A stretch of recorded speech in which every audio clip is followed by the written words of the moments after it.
Yo, what's up, Jake? Alright, thank you.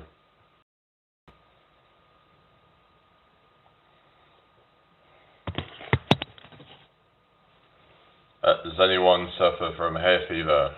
Because we can talk about that, because my mum's just started, well, she's just getting a new supplement that could potentially help with that, but I've been on this aspirin for a while now, and I don't know if it's that or it could be a combination of factors, but it seems to have buffered some of the worst of it. So we'll see, because normally by about this time of year, I get really bad flus with it and stuff, but hopefully it sort of like keeps it at bay. That's my sort of wishful thinking. Hello, Madam Shaz, thank you for the likes. So hopefully it's going to keep it at bay and it's not going to sort of flare up as much, because if you don't get hay fever, then it's like, if you do get hay fever, I mean, you'll know why it's like, yeah, kind of dreaded. And hello, Creative, how you doing? I hope you're well.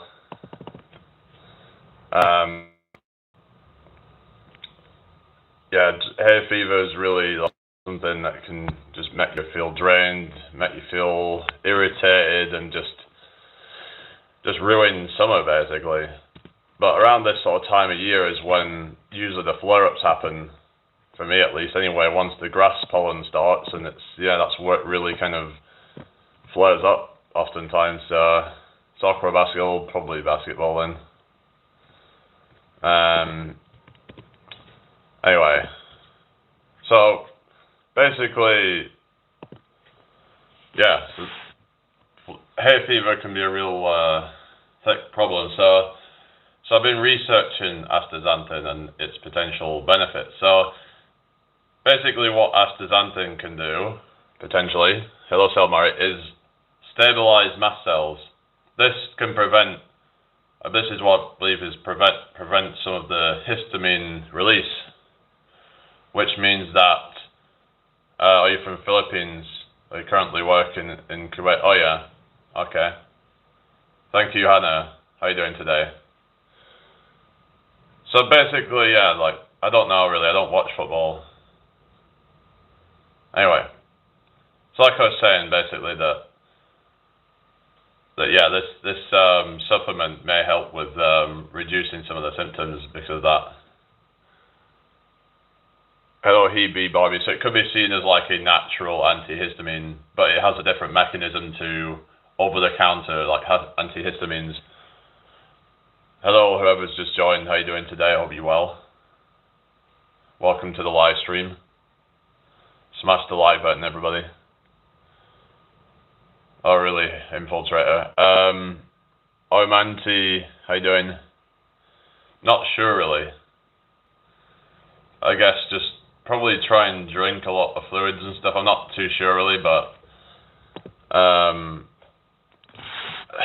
mean, I could look it up. Hangover treatments. Rehydration and electrolyte replacement. Yeah, a lot of the symptoms come from dehydration, I believe. What are you saying, Stranger Things? Okay, Music Man, why don't you just do one? You know, like, if you've got nothing good to say. Hello, Shawnee, good to see you. How you doing today? Hello, Sarah Jane, how you doing? Thank you for the likes. Stop with the... here we go. It's Kat, how you doing? I hope you're well today. I'll drink some Lucozade. Okay, well, I've heard people saying that helped them when they get sick or something, but not too sure. It might be the electrolytes that they put in it that, you know, that make you feel better, potentially. I don't know. Hello, Kaylin. But yeah, hydration is key, I think, with that, from what I understand. But yeah, hello, Tentacion. I was thinking about getting what's that, trainer rolled subscription, but my FTP is already higher than their average male subscribers. FTP, what's trainer road subscription? Hello, tornado contents. I'm doing fine, thank you. How are you doing today? Yeah, it's important throughout the year, of course, but I'm just saying for like, yeah, hello Doran, thank you for the follow, but obviously if you've been hungover, then if you're not drinking a lot, then that's probably going to make it worse, and yeah, I would imagine.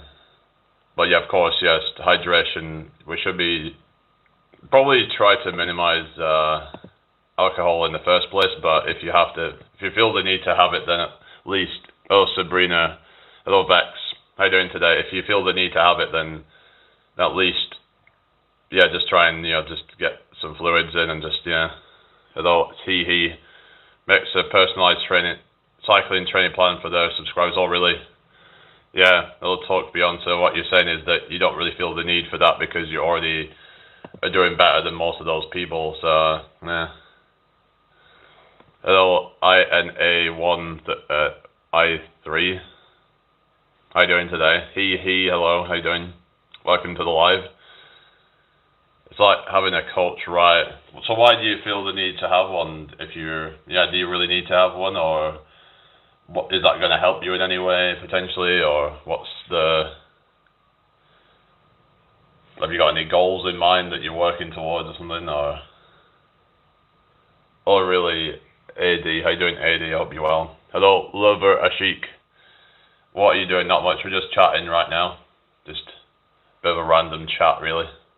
Nothing, no particular agenda right now. Thank you for the 11 likes, everybody on YouTube. So yeah, astaxanthin seems to have some potential benefits for like the skin, like it's said to help protect you a bit from the sun, so you might not get as burnt. Potentially, it might be good to combine it with other things, like some people will use different kinds of sunscreens. I've heard that there's like mineral sunscreens that might be worth trying that are not chemical sunscreens that are, depends on your situation, but I've heard that they can leave a kind of like a sort of a certain texture or something, but I've heard that they're a lot less, that they're a lot kinder on the skin, basically, whereas chemical sunscreens can be, some argue that they're actually bad for the skin, even though they might protect you from, sunburn or whatever, but they might actually be, have their own problems, whereas with mineral sunscreens, they're a lot more natural in a sense. Anyway, I usually burn once a year, but then become tan enough after the initial burn to not burn again. Yeah, that's what I tend to do, because some people naturally do that, whereas some people naturally, so I don't really feel the need to use it, but some might say it's a bit dangerous. But yeah, if I burn, then I just kind of burn a little bit and then kind of have some tan, like a base tan, but that's not what I recommend, because obviously some people's skin is really, really light and they find it hard to really get a tan. And yeah, I'm doing fine, thank you, Shane. How you doing? I hope you're well today.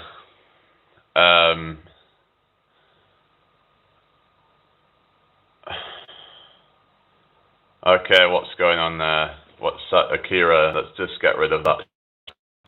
Anyway, it's in the chat. Good, thanks. Cork Island here, where you based? York, England. So, yeah, York and Cork. Cork Island. Top into you. Shane Slattery. Hello, Queen V. How you doing? Hope you're doing well. Hello, Miss N. How are you today? Welcome in. Cool. I'm going to Manchester and London in 2 weeks' time for the WNBR. Would you do it? What's WNBR?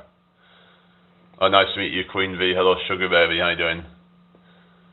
Welcome to the chat, everybody. Smash that like button. We got 14 likes on YouTube. So I'm on the YouTube and TikTok at the same time. We're multitasking. Yeah, so, all world naked Bike ride? Nah, I don't think I'd do that. I've never heard of it. So they bike ride in their birthday suit. That's a bit. Never heard it before. Yeah, I'm from the UK, Queensbury, but I like doing accents and stuff. Hello, Bugie Time. How you doing? Hope you're well today. Smash the like button, everybody. Okay then. Look it up. It's a bit of crack. Well, literally a bit of crack. You're seeing people's butt cracks by the sounds of it. Naked bike ride. Oh, Hamza. Okay, nice to meet you. What are you saying? What are you on about? Because someone was going on about that before. Anyway.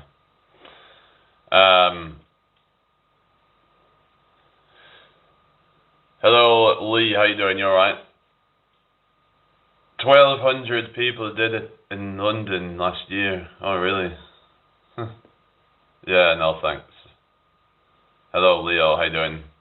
Hope you're having a good day today. Mohammed Ali. How you doing? Hope you're well.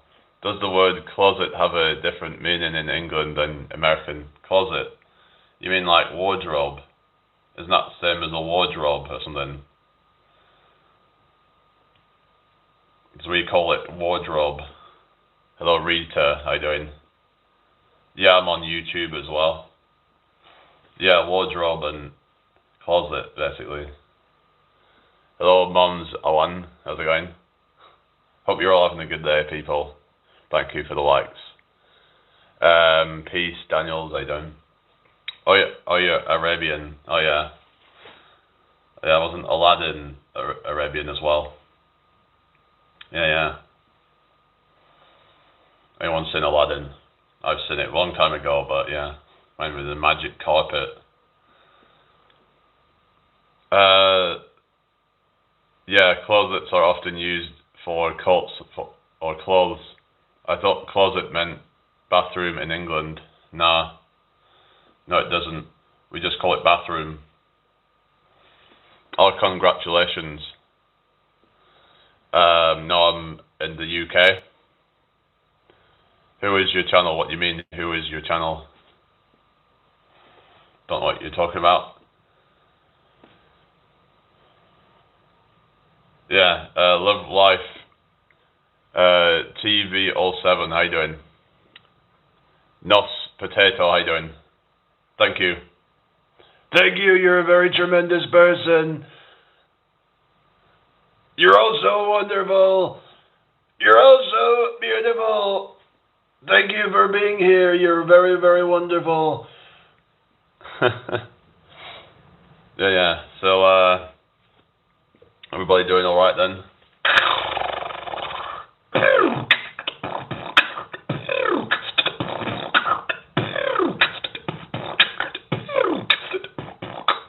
Hello, Zello FN. So I was looking at how long it takes to acclimatise to heat. Turns out it takes about 7 to 14 days, which is unfortunate because usually we have like a little heat wave that just completely just throws you off and like, yeah. And you have no time to acclimatise and then it's back to cold weather again. It's just, that's the problem here. It's like, yeah. You haven't got time to acclimatise and then it's like, yeah. It just keeps on going back and forth between random heat waves and then cold weather again, and it's like, people don't use suspenders much anymore. Suspenders are straps that go over your shoulders and clamp onto your pants to hold them up. Oh yeah. Are you on about like that? Reminds me of that friggin'. I was thinking of dungarees or something. I don't know, like, you know, when you're a kid or whatever, and it's like the straps that go over the shoulders. Billy Cook, how you doing? I hope you're well. They just look kind of like cringe, like.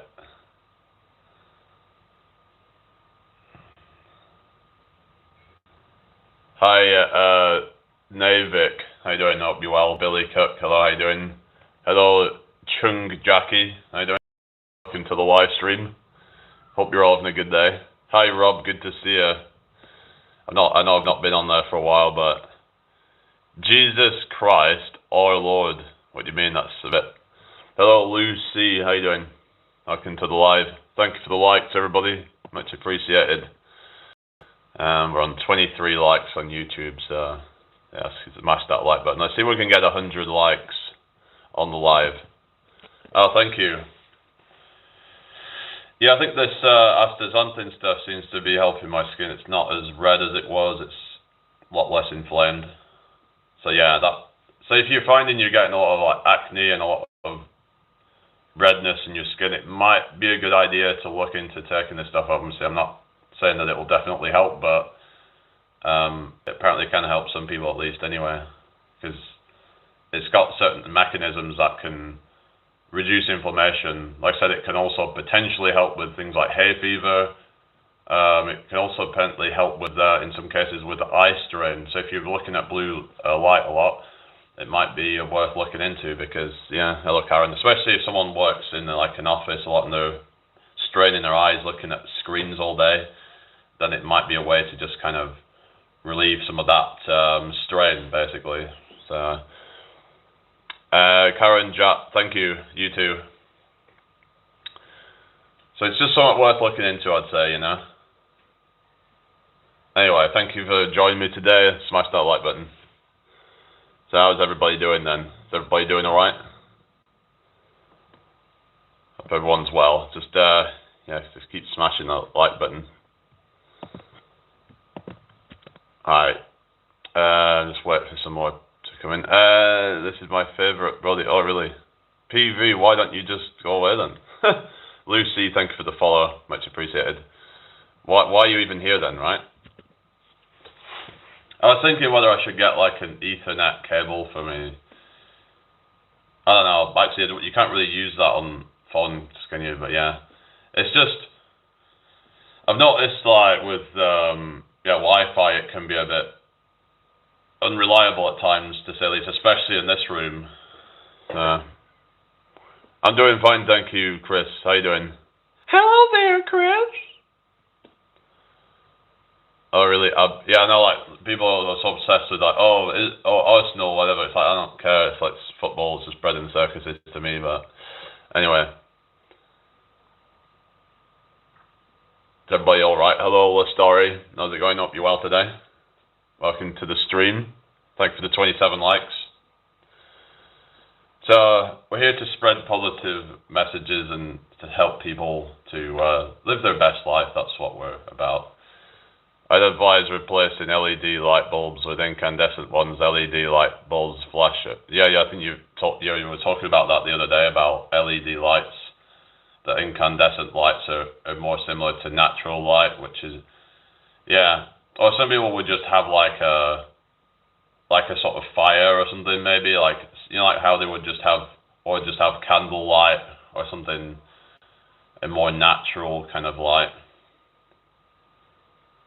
Anyway, thank you for the follow, Teriro. Nice to meet you. Hope you're having a good day today. Keith Gem, what do you mean? But yeah, like these, I just have this light on at night. I don't really have too much light. Fire is natural, yeah. I just said like having a fire, like some people have like a log burning fire. But obviously, I can't really do that in here, can I? I don't know. Not sure how that would even work in here, but... Navik, thank you for the follow. Why would anyone go to Bonnie Blue's parties? How gross. I know, that's... Who said anything about that? Bonnie Blue. Yeah, in my opinion, it's just, yeah, whatever. Hello, Scott and Teresa Novak. How you doing? Who said anything about Bonnie Blue, anyway? Yeah, I don't understand why anyone would want to do that, but... Each to their own, I guess. Yeah, hello George, the friggin' Bonnie Blues bang bus. You can't make this shit up, can you? Like the levels of degeneracy that people are willing to go to for money and fame, whatever, it just says where we're at as a society. I suppose we've always had people that would do some really, in my opinion, messed up things.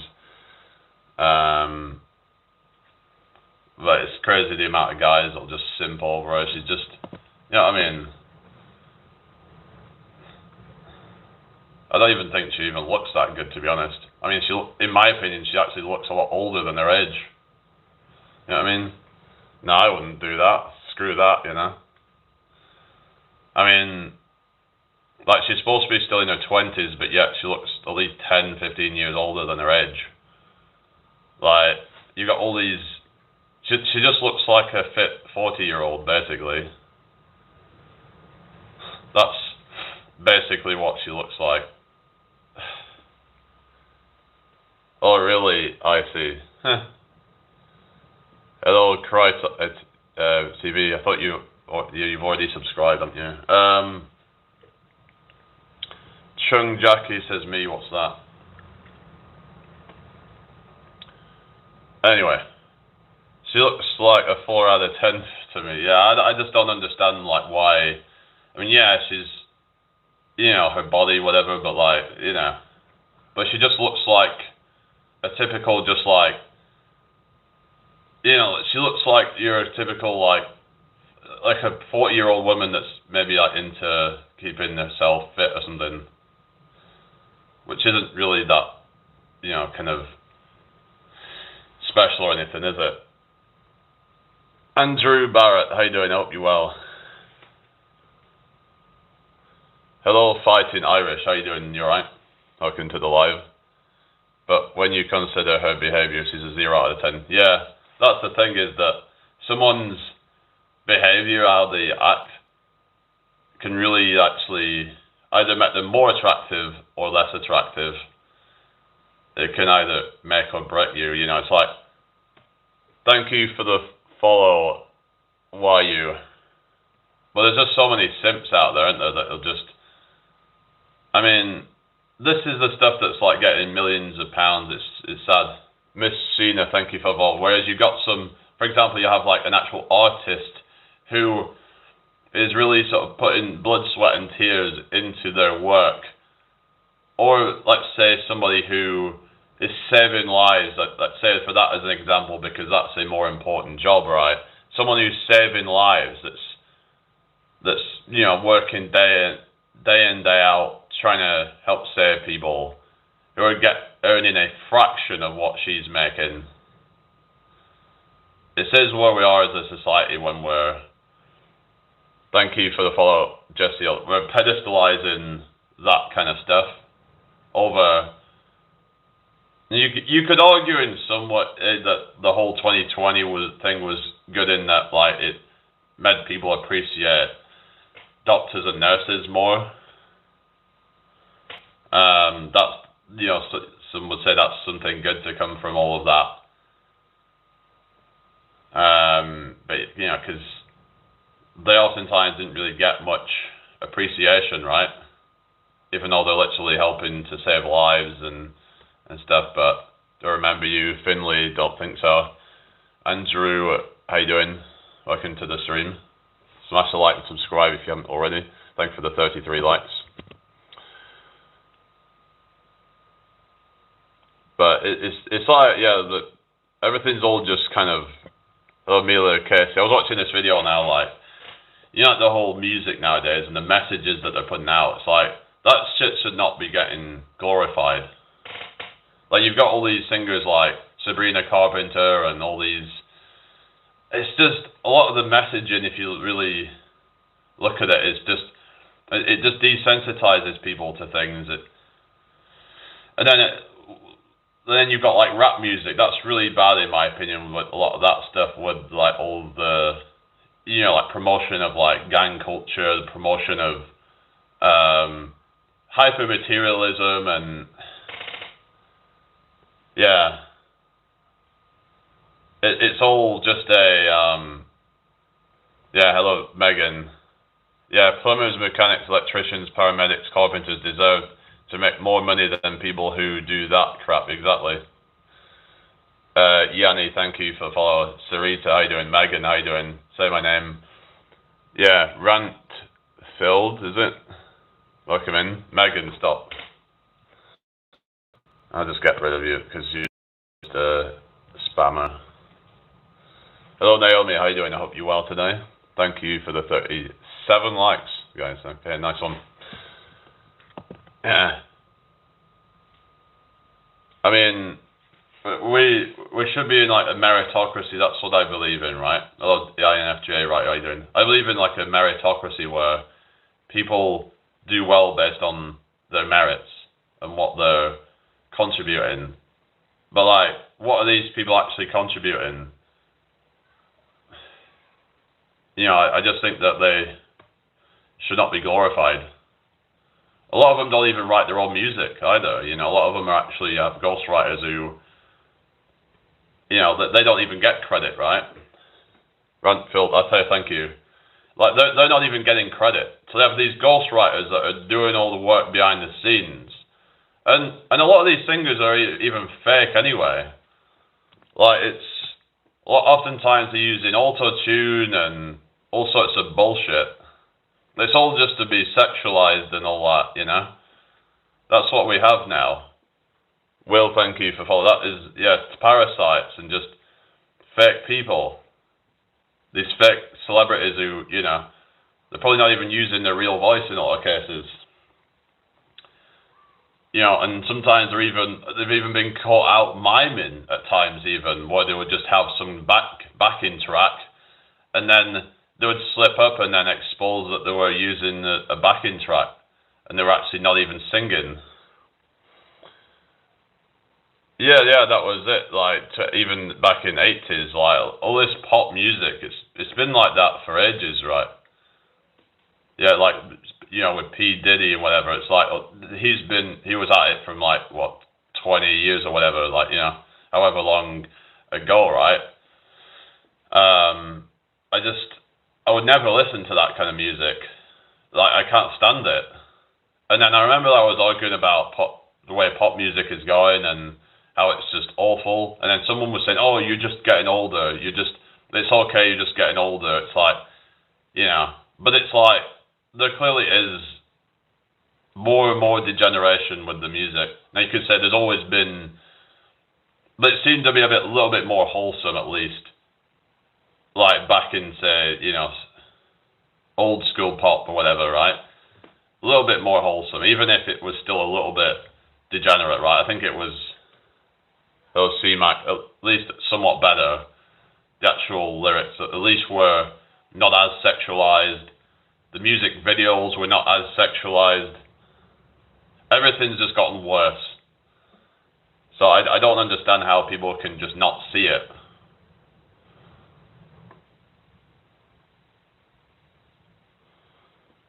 Okay, what are you on about, C-Mac? Yeah, it's better than today's in the pop. You know, it's just I don't know why anyone could say that it's just because you're getting older.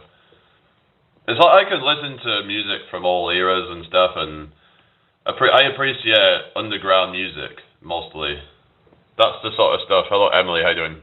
I can appreciate more underground music because, like, I was seeing, you know, local bands like last weekend, right? I was at this music festival, and you know, got to see some different, like, more local kinds of bands that are not well known, right? A lot of them are independent or they're just signed to a small label.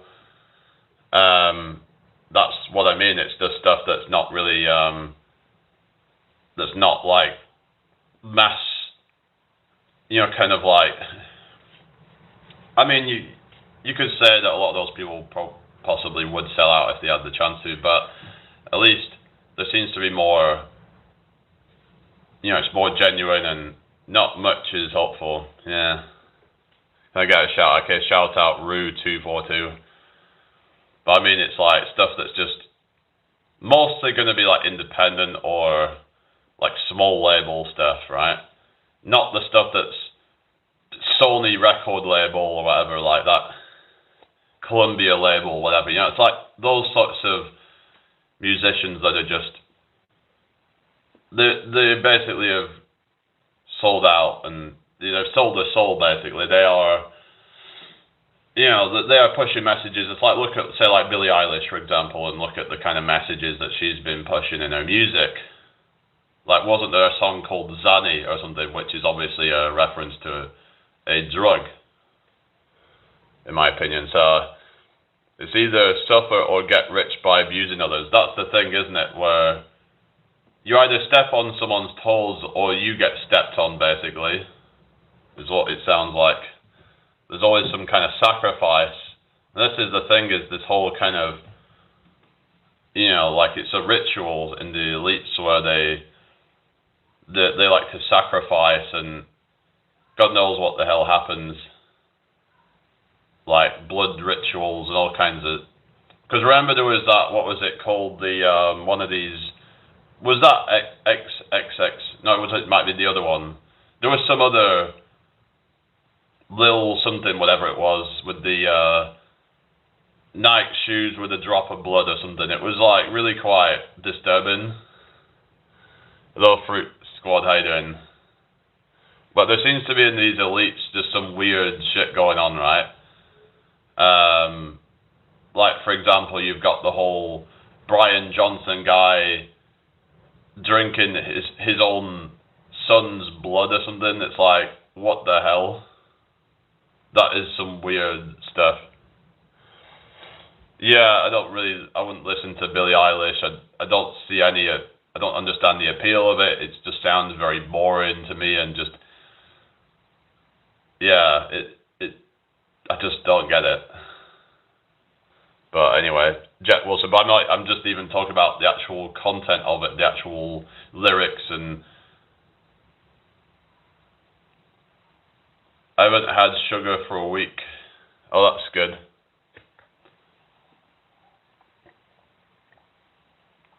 Depressing, self-indulgent whinging. Yeah, that's what a lot of it is. It's just very, oftentimes, narcissistic, and it's not about... You don't really hear a lot of music about kind of self-responsibility and like motivational and things like that, right? Oh, Weeder, yes. I think so. I don't know. What do you mean, push pop? Anyway, is everyone alright? Welcome to the chat. Now, you might say that I'm whinging right now, but it's just observational and just looking at things for how they actually are and not trying to sugarcoat. Yeah. But then refined sugar is probably not good to have a lot of that, because it's an empty calorie, and it's said to increase risk of diabetes and stuff, but you might say that that's only true if you're sedentary, but it's not meant to be very good for your gut. Like, it can encourage more harmful gut bacteria, I've heard, with refined sugar when it's not bound to any fiber. So having too much of that probably isn't good, whether you can burn it off or not. So just from that kind of, yeah. But then some people would consider fruit as a sugar. Well, it is technically, it's got sugars, but some would treat it the same way as refined sugar for some reason, even though you can't really compare, say, blackberries to, let's say, table sugar. Two completely different things. But it's just like, I don't think white sugar is really, like, this table sugar is really the best for you. There's no nutritional value other than it just being a calorie. And like, yeah, let's have a look at table sugar. Bad for the gut, question mark. Let's see what it says. Saying about sucrose highly detrimental to the gut because it triggers gut dysbiosis, degrades the protective intestinal barrier, and fuels systemic inflammation. While your small intestine easily absorbs small amounts of simple sugar, a high sugar diet floods the digestive tract, reaching the colon where your gut microbiome resides. Yeah, sugar can be like inflammatory, supposedly. So it says starving good bacteria and feeding pathogens. So this is what I was talking about, is promoting inflammation. Thank you for the follow, G. I guess you're going to just deny that and say that that's propaganda or something, but that's what it's saying anyway on here. You might say that they're biased. Let's see. Exacerbating gastrointestinal symptoms. So this is what it's saying about, like table sugar. Like this is just, your standard, just like refined sugars, right? Oh yeah, hello Zazzy. How you doing? Hope you're well. Smash the like button, everybody, if you don't mind. So, yeah, having, say, like berries instead of, I mean, it's okay to have a small amount of refined sugar, but when you have like loads of it, especially if you're doing a lot of training, you could be having thousands of calories worth of refined sugar every day. I don't think that would be so healthy, would it? I don't know. Yeah, it's the processed sugars. But it's just, we're talking about gut dysbiosis, and let's see if there's any caveats.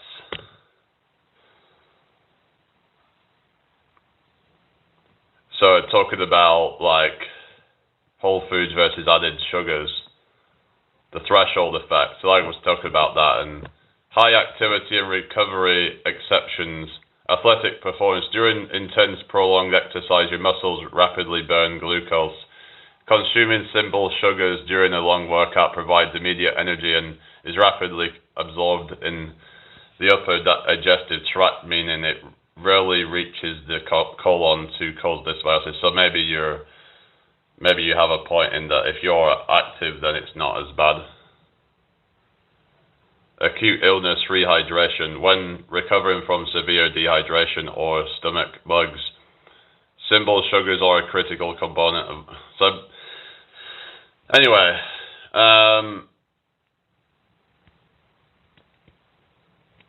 but yeah, because they were saying how like things like Nestle were promoting like a pro-sugar message. So what would you say about that then? That Nestle are like the sugar conspiracy, whatever, and trying to promote a pro-sugar message. The problem is that people eat fatty foods that make them insulin resistant and less able to clear blood sugar.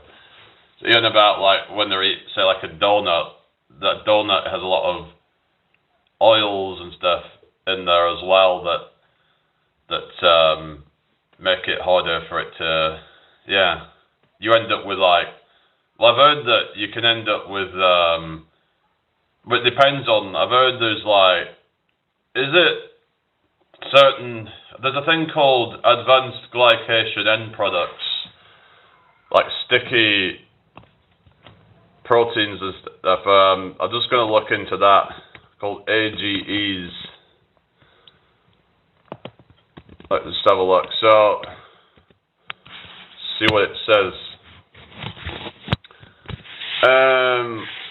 Proteins or lipids combined with sugars in the bloodstream, also known as glycotoxins. Excessive AGEs cause inflammation and oxidative stress,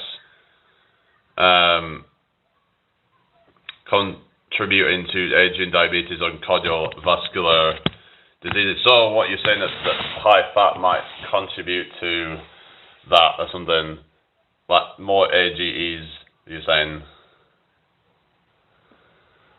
Hello Doodles, how you doing? Rosalind, how you doing? I hope you're well today. Thank you for joining me. Thank you for the 43 likes. Much appreciated.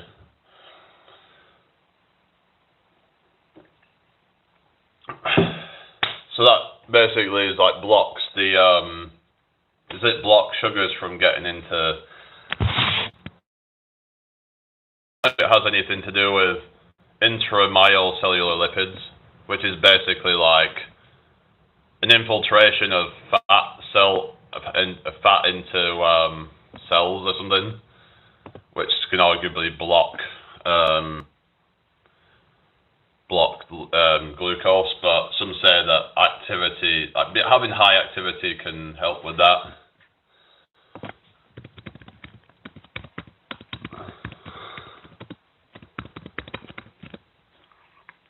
sugar is supposed to be stored in the muscle, but not the blood. Yeah, well, some say that it's stored in the blood when you're more sedentary, is it? Something like that, that the more active you are, then the more it causes sugar to get uptake. But what actually, do you know what actually causes insulin resistance then? Like, see, what you're saying is that that's one of the main causes. Then some say that eating too much sugar stresses the pancreas and that's what causes it, or something like that. Okay, you take care, Rosalind.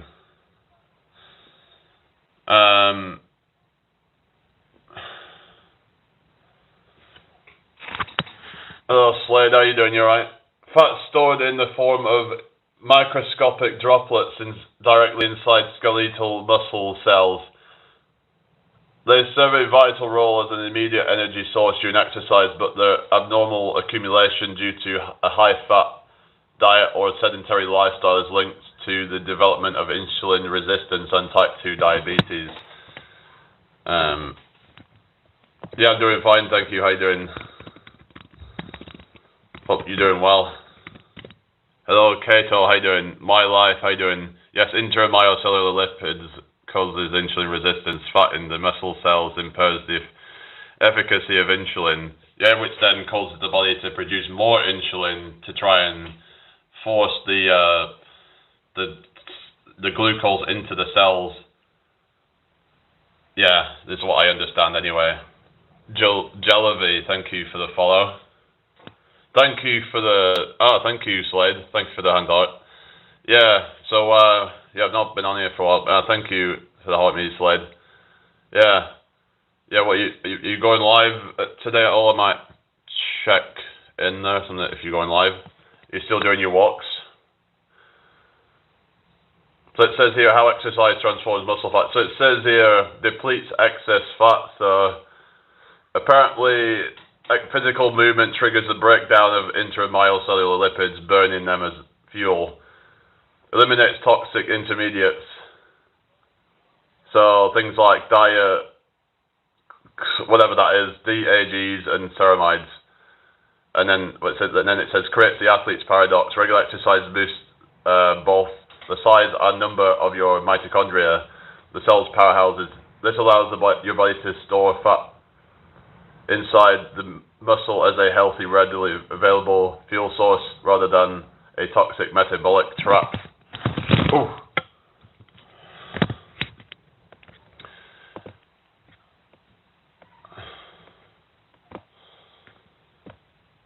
Yeah, we're doing alright, people. Yes, the body makes more insulin because the insulin isn't doing its job properly when there is fat buildup in the muscle cells. Yeah, sugar/carbs reduce fat in the muscle cell. Dietary fat increases fat in muscle cells. Okay. So I'm wondering, like, yeah, is that causing, like, call it marble meat, basically? Is that basically the whole kind of, is that causing marbling, or is that different? Like, they call it marble meat, where, like, or is that what they call sort of marbled protein or whatever? Hello, Addy, thank you. Hello, Brizzy how's it going? Hope you're well today. So you get what's called intramuscular fat. Is intramuscular fat different, or is that just that fat around the muscle or something?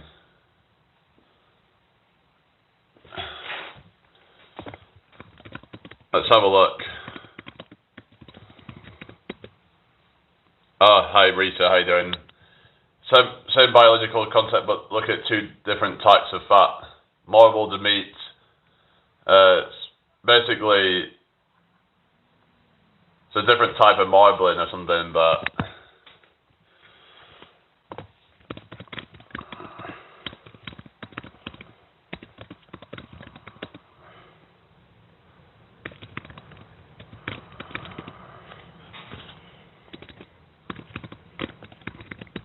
let's have a look. See what it says about the current type of. So basically, it says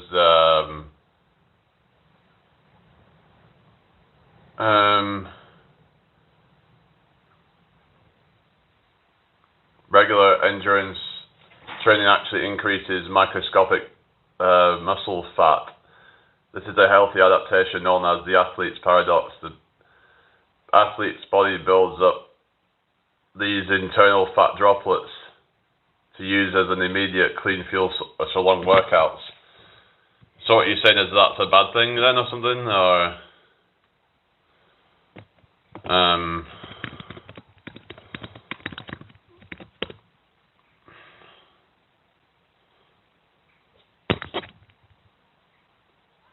a high-fat diet rapidly increases intramuscular fat, overwhelming the muscle's ability to burn it.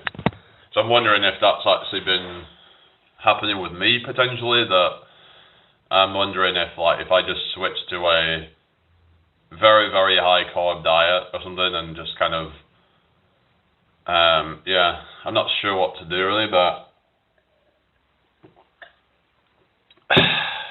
only in excess is it bad. An endurance athlete can metabolize fat better. Well, yeah, that's true.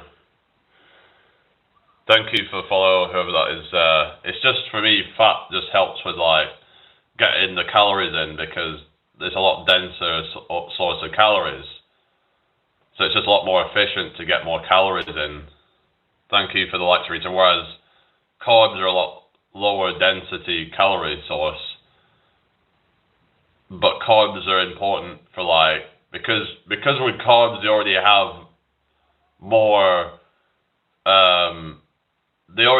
oxygen in them, from what I understand, because they're they already have more hydrogen because carbohydrates they have lots of hydrogen molecules, whatever, you know what I mean? It's like they're whereas with fat, because of its what it's composed of, your body has to then take in more outside oxygen, and that's why your body would want to use some carbohydrates, is what I understand. Hello, thanks for the follow. Gadzux fan, how you doing? Polsters, how you doing? I hope you're well. Last blood test I had, I was supposed to fast, but I forgot and drank a cup of coffee loaded with sugar before the blood test. But my blood sugar results came back normal. That means I metabolize.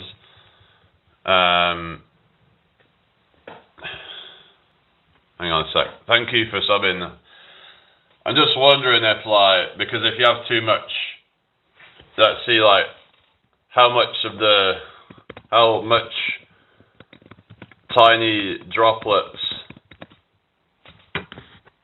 you have as an athlete. Hello, lag. What's that? What do you mean? It says it occupies up to 4 to 5% of the total volume of the slow twitch muscle fibers. This is nearly double the amount found in a healthy sedentary person. Oh really? I don't know. Don't know that one. Hello, Diablo Theories. How you doing? I hope you're well today.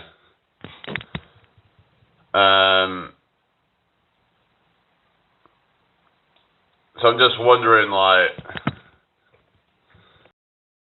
if I need to change the diet in order to be more efficient and get more kind of dense muscle, if you will, rather than, I don't know, because I definitely could do better. I've also heard that too much intramuscular fat can actually create a sort of low-grade inflammation, which can lower your efficiency and make your muscles not contract as well. So that's what I've heard. If your muscle quality can sort of like be somewhat compromised. I don't know.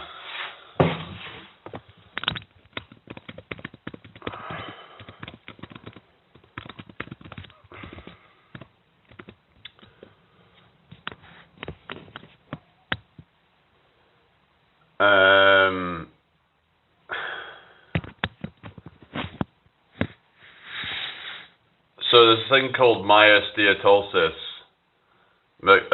Basically what it is that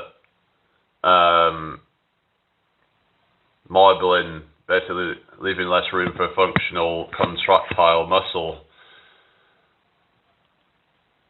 Fibrosis, the chronic inflammation caused by stagnant fat droplets triggers the growth of excess connective tissue, scar tissue. Within the muscle, this makes the muscle stiffer, less elastic, and highly prone to injury. I don't really get injured, so. Mitochondrial decay, reduced muscle density, loss of specific tension, accelerated muscle loss.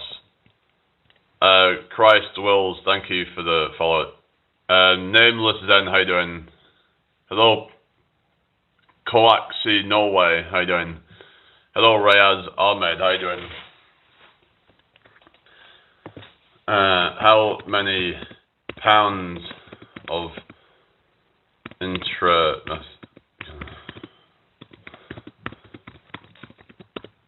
see how much I have, basically. Well, it says 0.5 to 3.5 pounds, so it's not like that much, but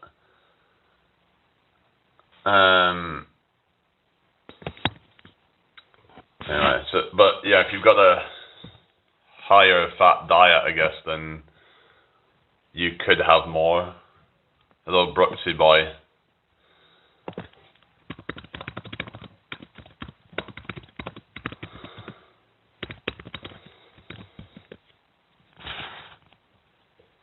Hope you're all having a good day. Mr. Marshy, how you doing?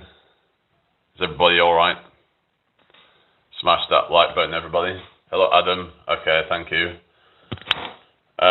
When you lower your overall body fat, intramuscular fat levels drop quickly, directly restoring your muscle quality and metabolic health.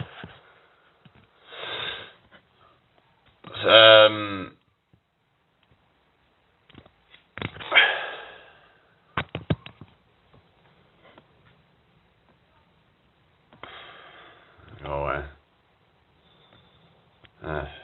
Alright, yeah, we're doing alright then, people. Hope you're all well. Smash that like button, everyone. What's everybody up to today? Keep liking the live. We've got 49 likes now, everybody. Thank you very much. Yeah, we're doing alright. Keep the chat flowing.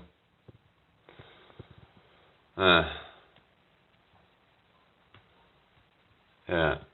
Oh, my phone's died. My other one. I mean, oh well. I should have had it charged. I forgot really, but anyway, it was only on 20% battery when I put it on. So, hello Becky, how you doing? I hope you're well today. Thank you for joining me. What's everybody up to?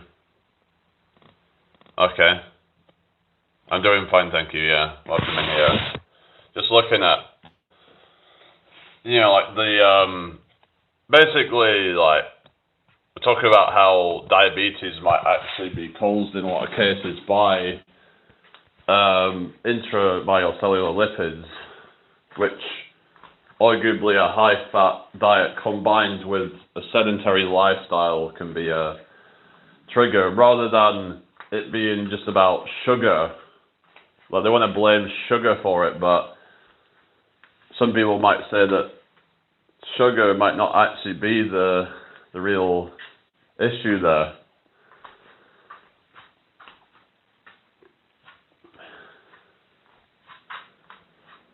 That might actually be, in some cases, causing insulin resistance that basically forces your body to produce more insulin but obviously being active is one of the best things you can do to decrease your risk for diabetes. So So yeah, there's this whole kind of like demonization of sugar, but I would say that you should probably eat mostly unrefined sources of sugar like fruit and stuff like that.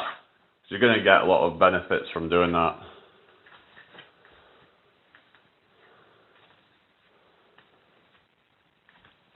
But yeah, I think that maybe if you have, say, like sugar and then you can quickly burn that off, then there's less chance of it becoming like inflamed in your gut. But I would still say you should probably have quite a lot of fiber in your diet, because fiber has been shown to be really beneficial for your diet. So when you're not exercising, yeah, you should probably be eating, more fiber-rich foods. These have been shown to have a beneficial effect on gut microbiome, which is said to help you feel better, and they can basically cause the bacteria to produce short chain fatty acids like butyrate. And what's this? Raw fruits and vegetables. Oh yeah.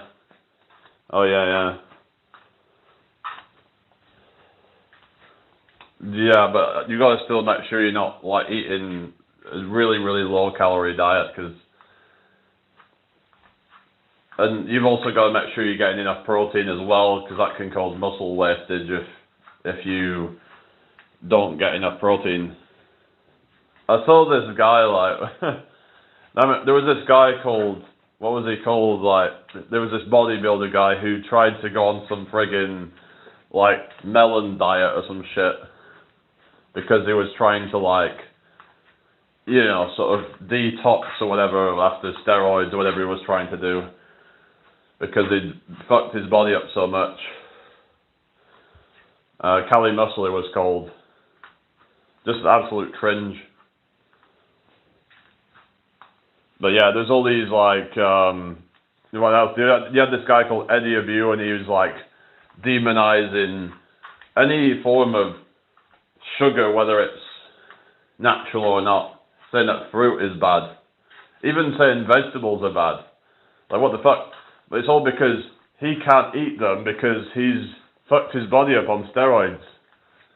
But he won't admit that, and yeah, but are they actually strict fruitarians though? I mean, they've got Ted Core and all that, but I mean, he's pretty fit, but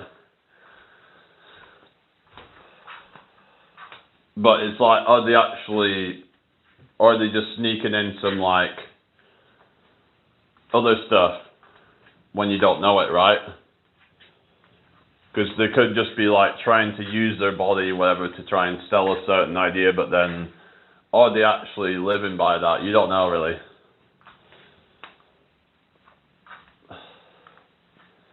It's even a lot of these vegans and stuff that you see online, you don't know if they're all some of them might actually be faking it, because they see it as they want to be seen as doing something good, so they just kind of, some of them might have done it for a while, and then because they built up a audience, and they're like, oh, well, I need to keep up this image, even if they've given up on it.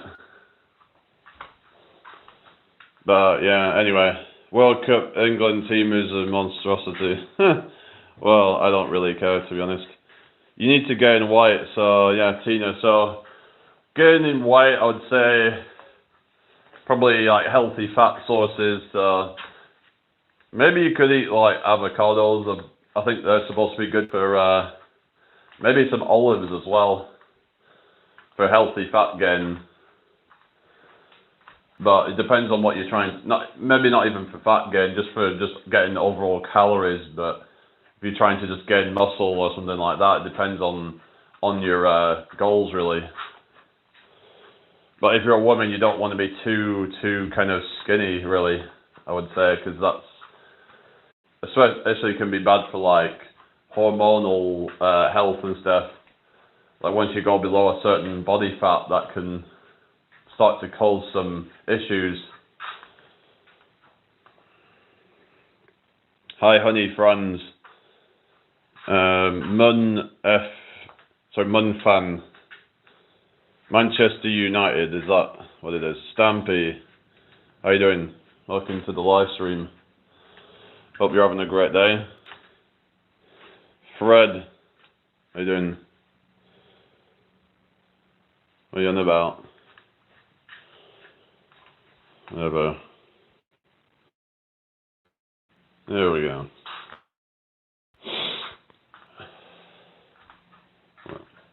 Is everybody doing alright then? Hope you're all having a great day so far. Smash that like button, subscribe, and share the live out if you can. That would be really appreciated. Let's see if we can get 100 likes on the live. We've got 53 likes up to now. But yeah, I like to research like health, fitness, that kind of stuff.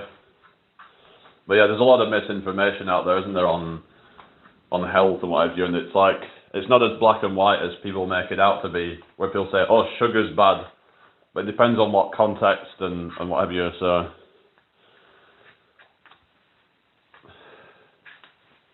But also, again, fat is also bad in certain contexts and good in other contexts. Like we've got things like omega-3 fatty acids that are actually beneficial.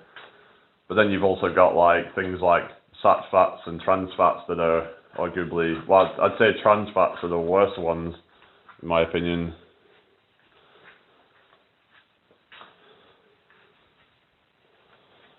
But yeah, too much saturated fat is said to be quite bad as well. And that's supposed to increase the risk of like high cholesterol and stuff like that. So I hope you're all having a good day. Smash that like button, everybody. It's going a bit quiet now in here. Don't really talking much. Yeah, keep the chat flowing, everybody.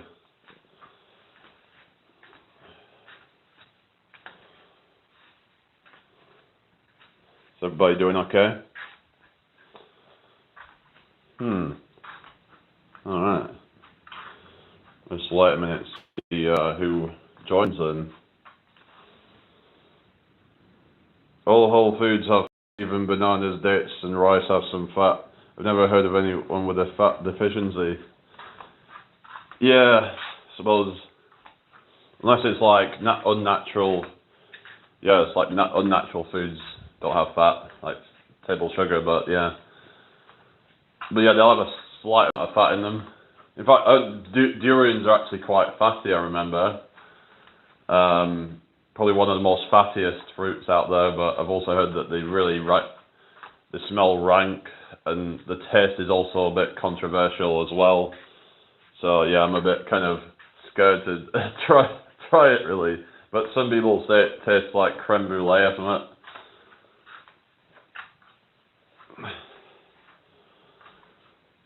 Have you heard of a breadfruit before? Apparently it's quite a sort of, apparently it tastes like mashed potatoes or something. It's got like a starchy kind of texture and flavour. So yeah, they might be worth trying. Breadfruit. Oh yeah, of course. Yeah, the avocados, olives as well. Yeah, yeah, they're the fattiest. Yeah, of course. Breadfruit. Yeah, yeah. Have you ever had what is it? Lychees, or there's another one called rambutan. Aren't they quite similar?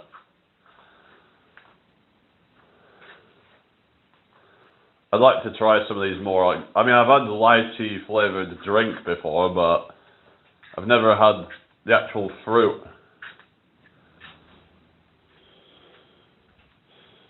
Yeah, olives might even have more fat than avocados. Yeah, they're probably like similar in terms of per calorie, I would say.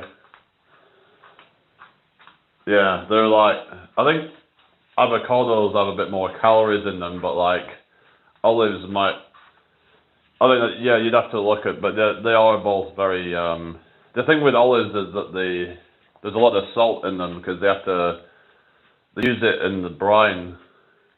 Otherwise, they're going to be like really, really bitter or something.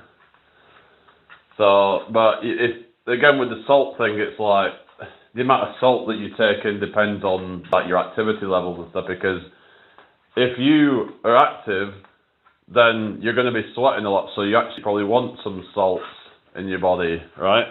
Because otherwise you can end up depleting your body of its electrolytes. So you also want to have potassium and stuff, so having bananas or dates, so it can be good for that.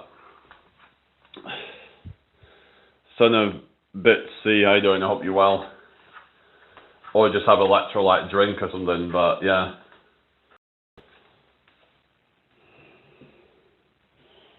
Yeah, smash that like button. Thank you for the 57 likes, everybody. Much appreciated. Heinz57.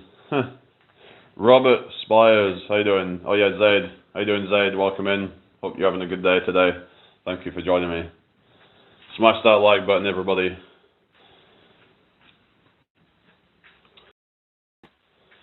Yeah, 58 likes now. Thank you. Let's get to 60 likes real quick. Yeah, thank you. Yeah.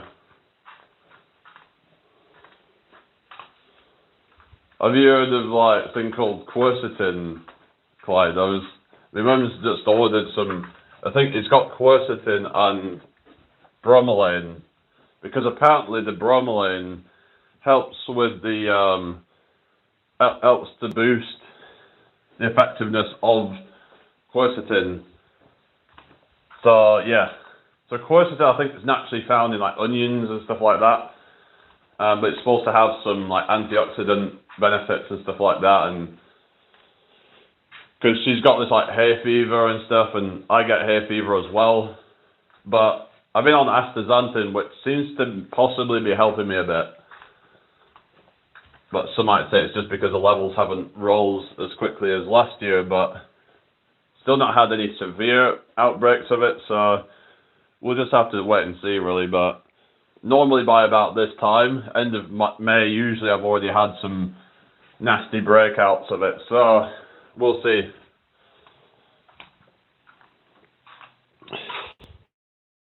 We'll see how it compares with last year's, but yeah. But with this, yeah, I was looking at like the quercetin.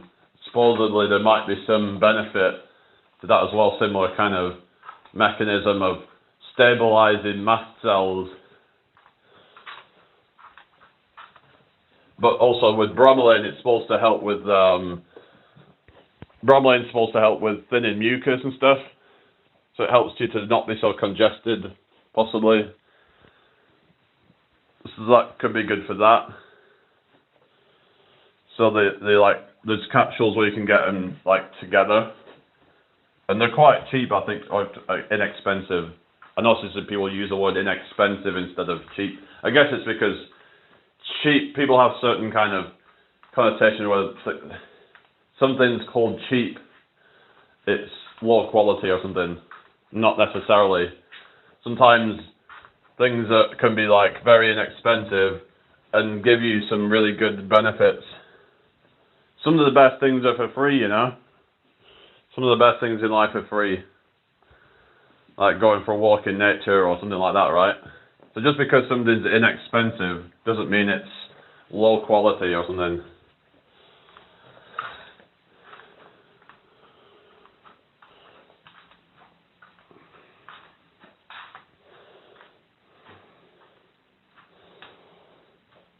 Hello, label DR, not sure.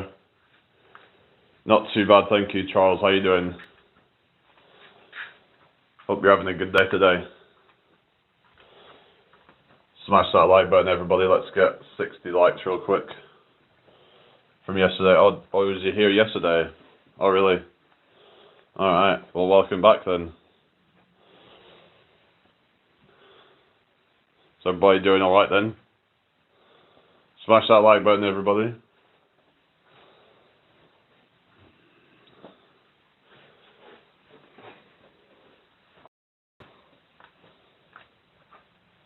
We're at 59 now. Thank you, everybody. We're going to go for like 100 likes today. Thank you, everybody. Nice one.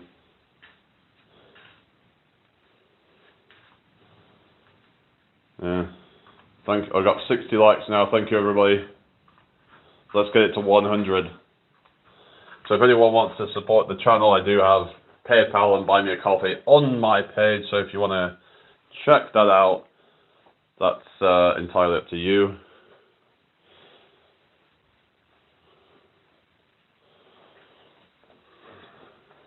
Temperature, it says 26.5 on that one. And then on this one, it says 25.5.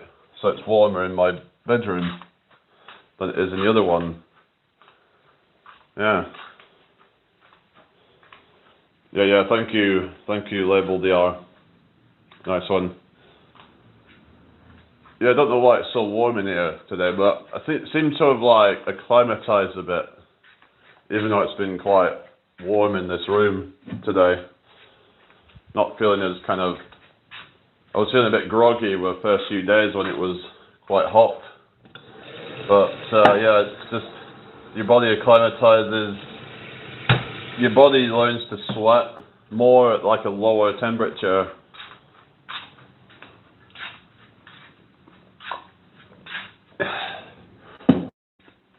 I think like working out and exercising can be good for like the body to like regulate its temperature and stuff. Thank you for the 62 likes. Nice one, everybody.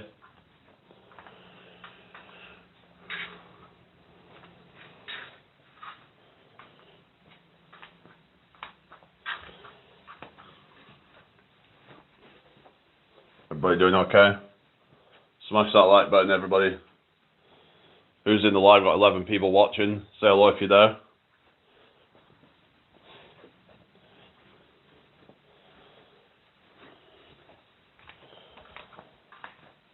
Thanks for the 63 likes. Let's keep it going. Hello. What's that? Talker. I'll just call you Dennison. How you doing? Thank you. Thank you very much. Thank you. You're a great guy. You're a very tremendous guy. You're a very beautiful person.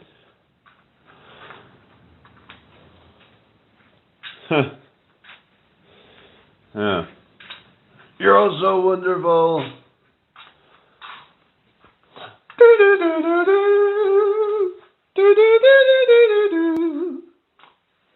Hello, Has-Been Hotel. I keep hearing people mention about Has-Been Hotel. Hi, how you doing? Thanks for the 65 likes. Cool, let's get 100 likes on the live.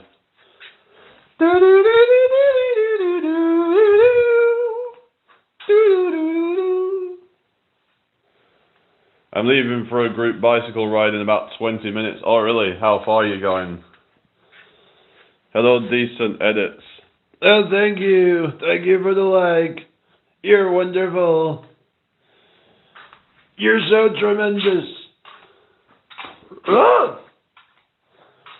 I can speak like Yoda. Message from the dark side there is. Hi, Max. How you doing? Hope you're well. Welcome to the stream. I can also talk like Jordan Peterson, you know. And people think that I'm talking like Kermit the Frog. What the hell are we gonna do without men?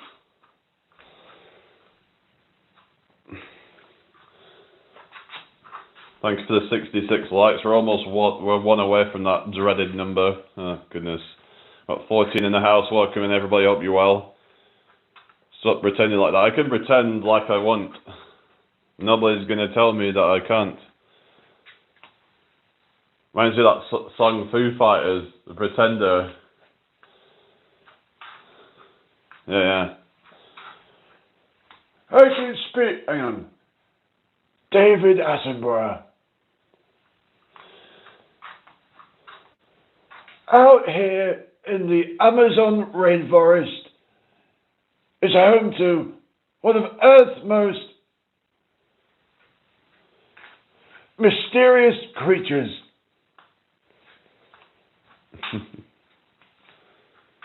Yoda. German, what's they saying? What do you mean? I don't know what you're saying.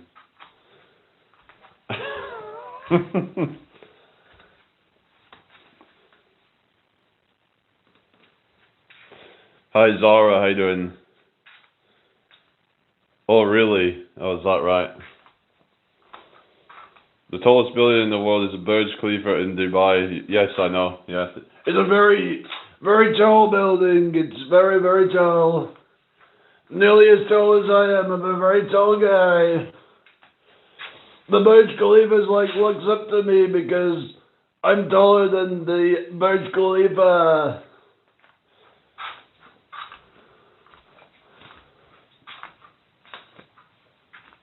No, sorry, I was thinking Wiz Khalifa. He's a wonderful guy, the Wiz Khalifa.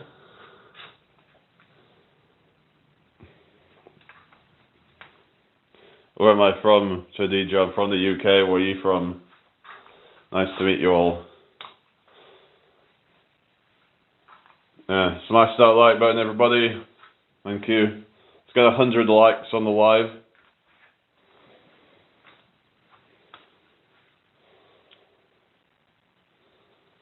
Hi, Nikki Darby. How you doing? Welcome to the live stream. How you doing? You alright? I hope you're all doing alright, people. I can talk in all these different voices, you know. Hey. www. It's like World Wide Web with an extra W. W. It's America, they say W. VW. Yeah, driving around in a VW. Do you pronounce it like that, Clyde? VW. It's like it's spelled W, like D-U-B-Y-A, W. VW.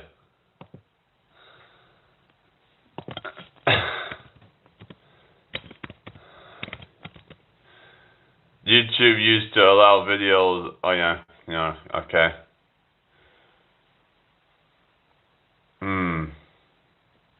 Okay.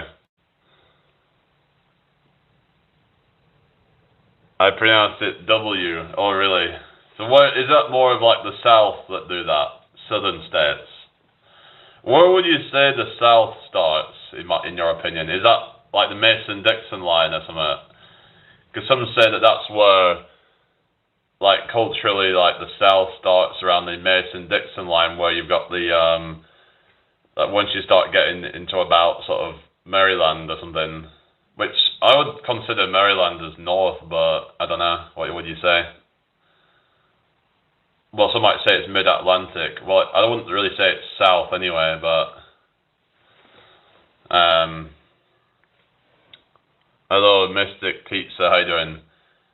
But it's shown the line that went around Maryland and like Virginia, West Virginia, and all that. Angie loves, thank you. Maryland doesn't have much of a southern accent. Yeah, I wouldn't think so. Does it start getting a bit southern once you get into Virginia then or something, and West Virginia? Because that's around the same line as Kentucky as well. I've seen like Kentucky have a bit of like a southern accent. Hi Peaky Blinder, how you doing? Hope you well.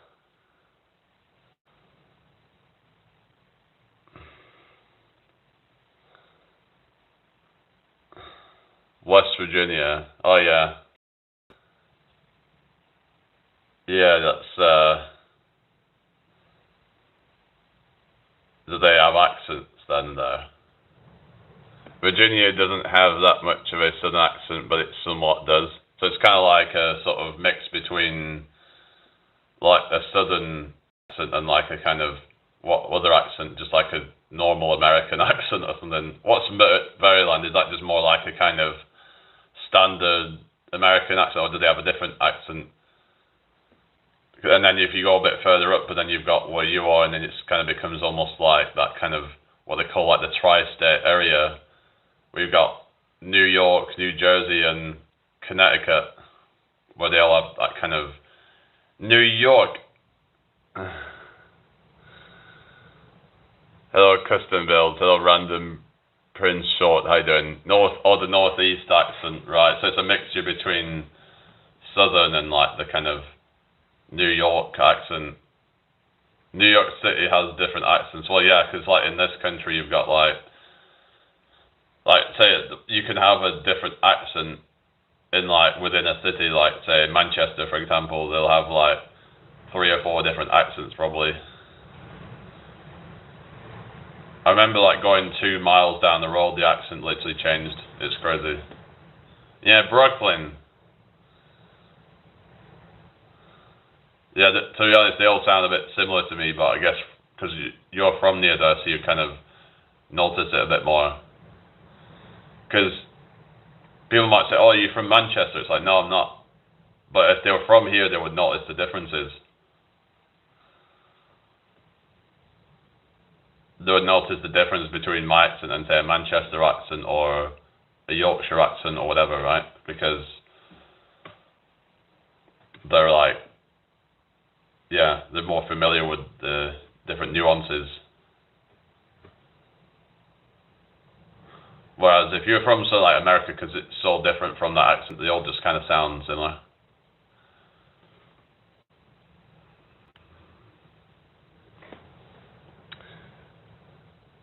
South Jersey is supposed to have an accent. Most people pronounce water as wooder in South Jersey. Oh, really? Are you near Atlantic City, by any chance? That's kind of like South Jersey, right, isn't it? Are you on, like, near the border with, like, Delaware or something? Because that's going to go, if you go even further south, then you've got, like, Delaware. What would Delaware be like? Do they have an accent? Oh, you're 60 miles from AC, right? Okay. So they got like a beach there, haven't they? Like, that's... Yeah. What's this? Thornvale says, what? It's May 31st already. I know, it's crazy. Oh yeah, it's May 32. Yeah. I'm closer to Delaware than AC, right? So what would Delaware accent be like? See what it says on here.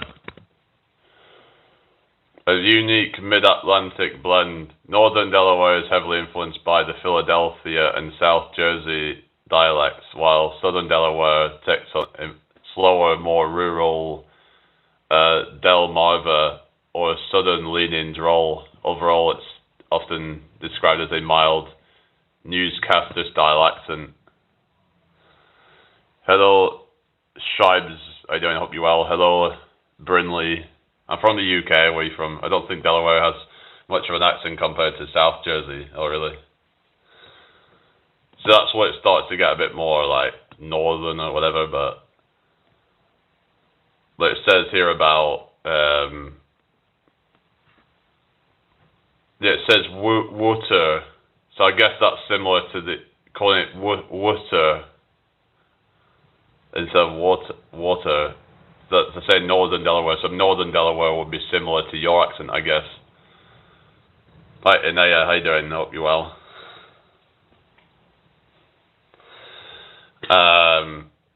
Southern Delaware, Sussex County tends to have a softer, more southern-leaning tone. It says old-timers in isolated coastal or farming areas also feature a unique tidewater or almost Canadian-sounding twang. That's interesting. Hello, Kaiser. How would they have they're not nowhere near Canada, so like how would they even talk like that? It says here, crick versus creek. Locals famously debate whether to pronounce it crick, a small stream, or creek, longer E sound, sometimes varying from street to street. Well, it's like there was that whole, what was it, Washington. Well, apparently some people from Washington State pronounce it Washington.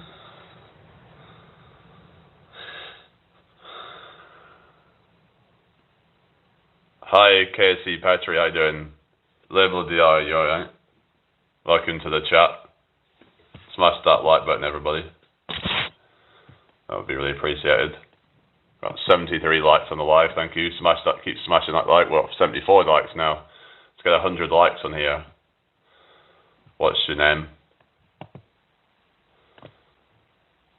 Hello, Rehan Khan. Yo mama. I'm just kind of mainly doing this at the moment. Hello, Craig Burns.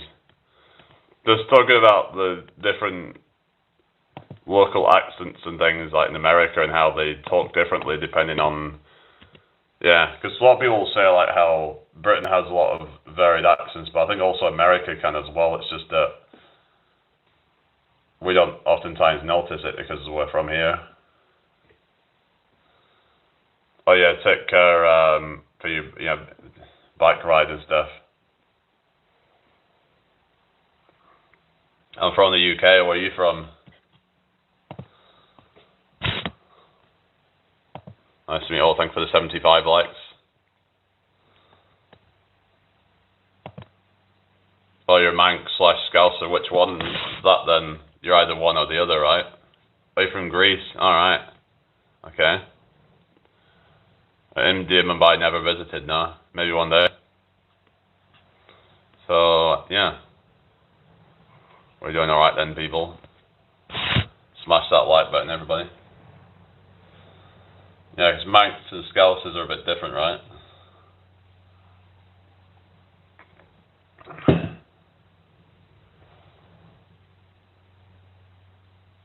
And in Scousers, it tends to say mate a lot. Mate?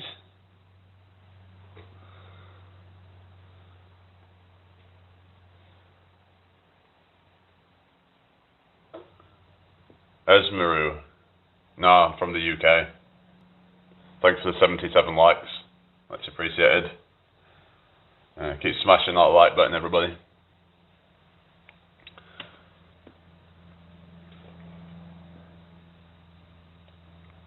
Alright. I'm a bit quiet in here. Keep the chat flowing. Shout out to you, Esmelru. Sorry if I pronounced it wrong, but hello, Misha. How you doing today? Hope you're well. Thanks for the 78 likes.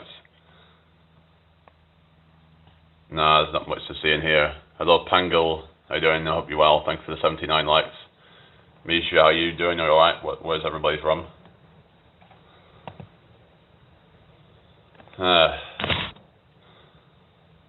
Oh, Esme LaRue. Oh yeah, the redhead. Yeah, Rue. Is that why that singer was called LaRue? Because a redhead.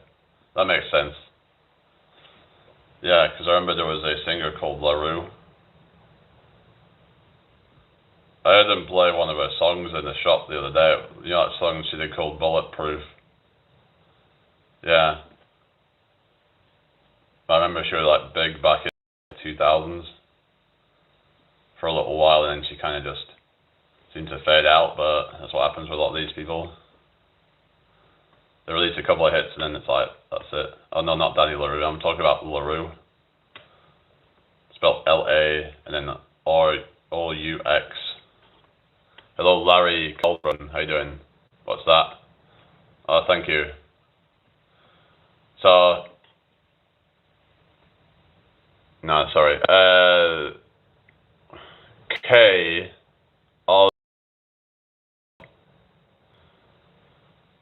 Larry, you okay?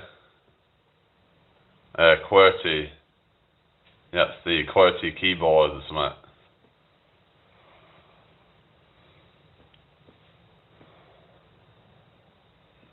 Esme, what's that, Diane? Are you called Diane? Hang on a sec. Thanks for 81 likes, everybody. Much appreciated. Yeah. What's your language? Sorry. What? No, that's the keyboard. QWERTY.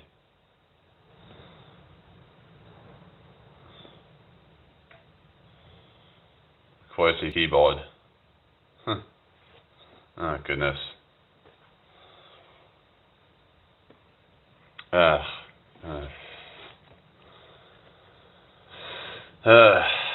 Alright, whatever.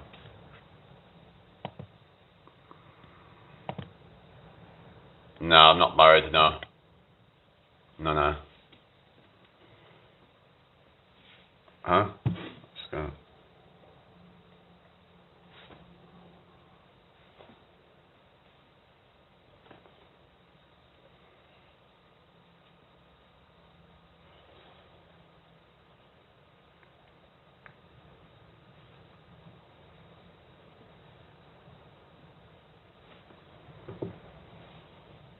Alright.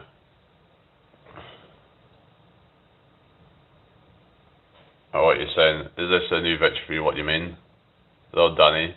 How you doing? Misha, what's that? What time is it? It is 13:41 right now. 13:41 p.m. in the Big Brother house. Hello, newbie. I'm doing fine, thank you. How you doing? Day 48. Is the channel new? No, it's not new. It's been around for quite a while. Yeah, we've hit 13.5k subs. So, onwards and upwards, eh?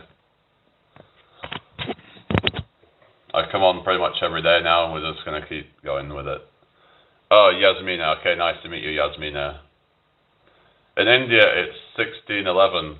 That was when the King James Bible was brought out, apparently. 1611. Fun fact for you there. But yeah, I'm not a religious person, by the way. I just knew that for some reason. Khadija.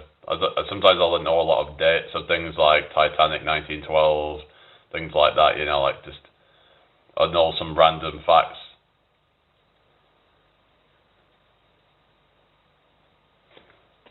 What's the concept? Do you have a thread you stick to? Not particularly. Hi, Mac Rainville, how you doing? I like getting into topics around like self-improvement and things. But I also like to mix it up as well and just kind of have a bit of fun sometimes. So there's not really a particular, I just kind of, I go with how I feel like doing it. If people want to come and hang out, then that's up to them at the end of the day. Hello user, how you doing? Oh, thank you, Mac Rainville, what's your name?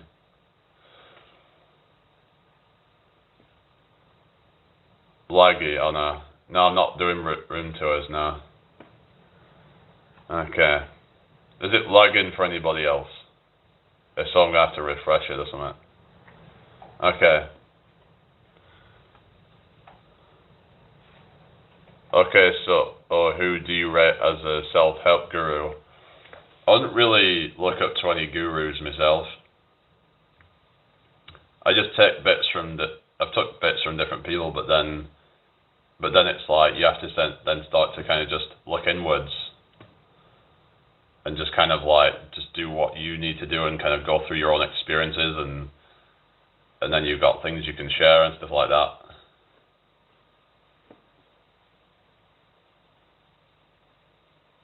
What do you mean, Thomas?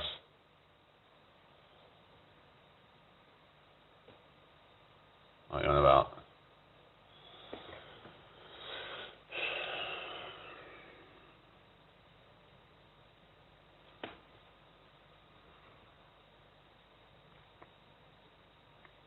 President name. I am the president. I am Donald J. Trump. And that's no fake news. We're going to build a wall. A very big wall. Thank you, Harley Quinn. Hey, Susie, good to see you. I mean, philosophers, I can sort of get some bits from it, like things like Stoicism and stuff like that. But ultimately, you have to experience things, don't you? You have to live by experience and not just take what somebody says, like, with a pinch of salt. I mean, you have to take it with a pinch of salt until you've actually experienced it. So a lot of people just look up to people and they don't actually have any lived experiences with anything. They just like to feel like that they're smart and they're intelligent, but they don't have much wisdom, because wisdom comes from experience. Deaf. I'm deaf. Was a deaf bat. Hang on a sec. Luke Robinson. Gnosis is very important if you're looking for the truth. I mean, yeah, but then there's also only certain things we can know. So then we also have to, like, accept that we don't know everything. And sometimes there's certain philosophies that are more, they're not necessarily proven, and that they can be, you know what I mean? I have 13.5k now. Hi, Alina and Marita, how's it going? Yeah, Susie, when you first come here, I have about 4k or something. It's grown quite a lot since then, so yeah. Well, you know a bit of Japanese, I already know a few words like, what is it, yen, this is their currency, and then you've got words like konnichiwa and sayonara, as like hello and goodbye. Any other words that I need to know?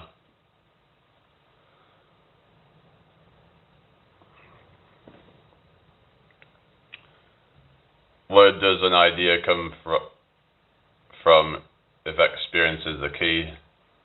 Well, I'd say experience itself, because you have to experience it to find out, right? You experience that wisdom by experiencing. So, yeah.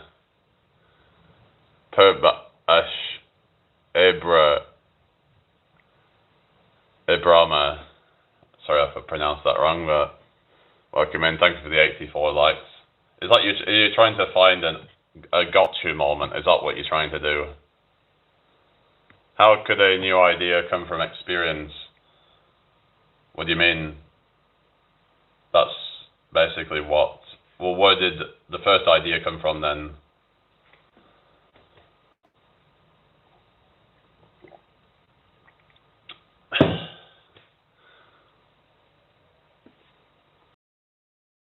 From something.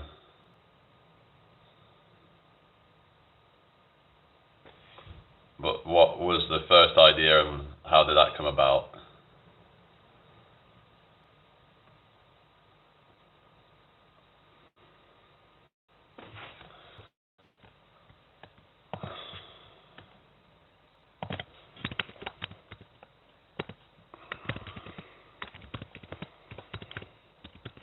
I'm not saying you shouldn't listen to philosophers, it's just that you can't always just take what they say as like gospel.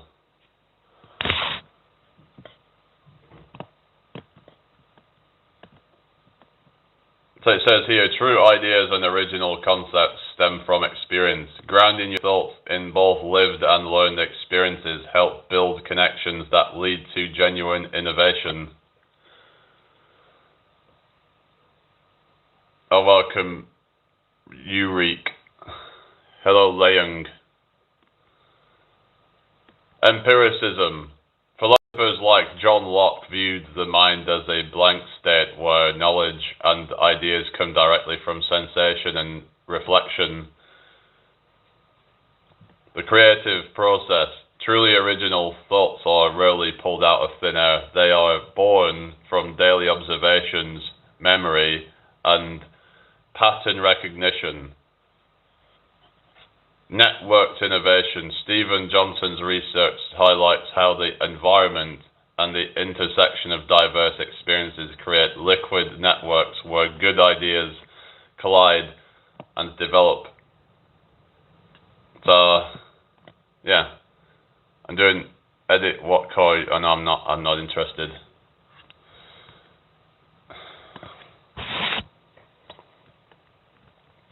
So yeah, so it comes from experience, right? Everything, it comes from lived experience, basically.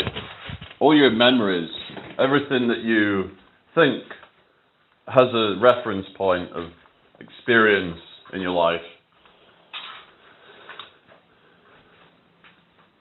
And I think there's actually some philosophy on, like, basically that there was this actual, like, theory on why Socrates, I think it was, didn't write stuff down, because he preferred, well, some believe, I don't know, some say that this might not be true, but there was this idea that he might have preferred to, like,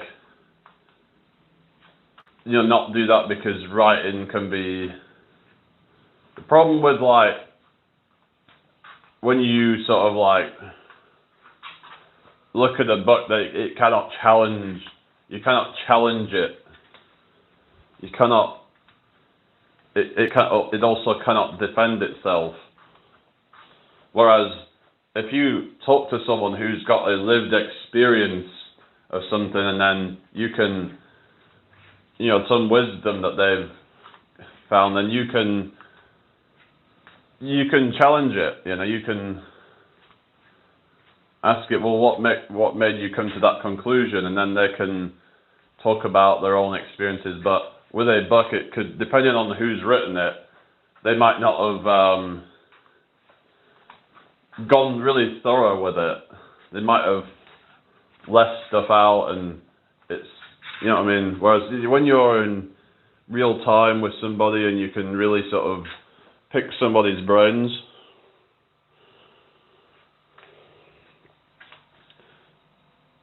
okay, well, if you're going to act like that, then we can just get rid of you with that kind of attitude. Thank you for the 87 likes. Hello, Clevy Hoxka. How you doing? Welcome to the live. Hope you're having a good day today. So yeah, true wisdom comes from experience, but you have to experience it in order to know that. You have to go through certain lessons in life. Sometimes you have to learn things the hard way. Like, for example, learning the value of like preparation, for example. Like, someone might say it's better to be, have the not need than to need and not have. But it's like, but we truly learn things through experiencing that, I would say. Hello, Cookie. So some people say this thing, I've heard, I don't know where it comes from exactly, but there was this saying that goes, average men learn, or something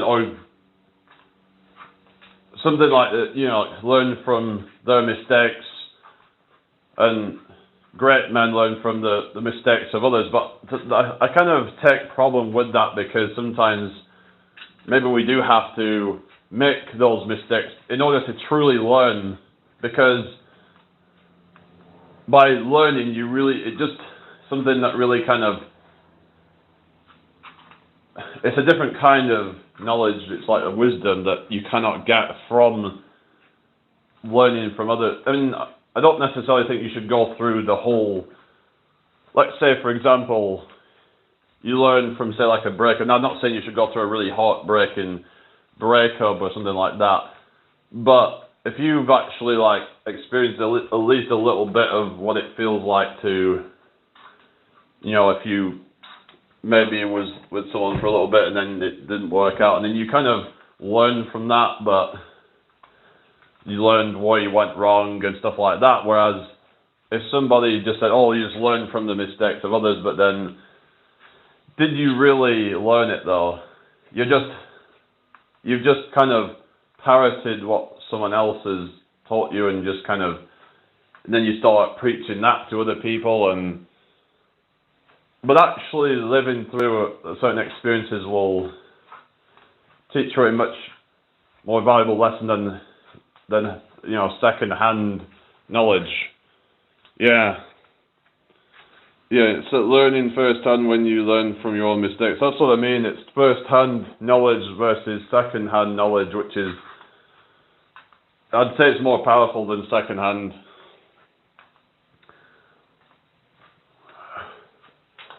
Because you learn why that is true.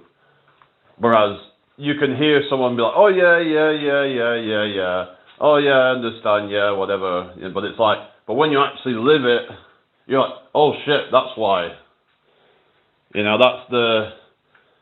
changes your attitude around things. It's like, so like, for example, with like things like preparation and stuff, and you're like, if you was in some situation where you were like really like fucked, and it's like you're like, oh yeah, we're never doing that again, I'm gonna make sure I'm prepared. But obviously I'm not saying you should put yourself in any danger or anything like that. But I've had times where I've been very unprepared and I've also just got carried away on like a bike ride one time and had to get picked up, and it was really awkward, and I had to wait for a while and get picked up basically. But I ended up learning from that, because that was an experience I had, whereas someone could just tell me, oh, that's a bit dangerous if you're going that far and blah, blah, blah. It's like, oh, yeah, whatever, right? But to actually experience that difficulty or whatever, and not difficulty, I mean the inconvenience, then it's like, oh, yeah. Now I can understand, yeah. It seems like some people want to try and get out of certain kind of hard things in life. I would argue that those are just weak people that are just afraid of any adversity, because that adversity makes you a stronger, more wise person. Somebody who's probably going to be a lot more reliable, because they will not just kind of do some really stupid things and be a liability, because if you actually learn things firsthand, you're not a liability so much. But yeah, I don't know why someone would try and argue with me about experience being the source of wisdom, and yeah, because I think it's just a kind of, in a way, it's quite common sense, right? But if you've ever had any even just a slight experience of that, then you'll understand why. It's just, lived experience will tell you that is true. It's just, if you've been through some kind of bad situations, that you should learn from that. They say that you only regret the mistakes that you didn't learn from, because you shouldn't have to then relive that constantly, If you're just constantly making stupid mistakes in life, then it's like the whole thing of fool me once, shame on you, fool me twice, shame on me, because by you not learning from that, it becomes kind of like you're responsible for that. You're accountable for that, because you enabled that, because you should have known better.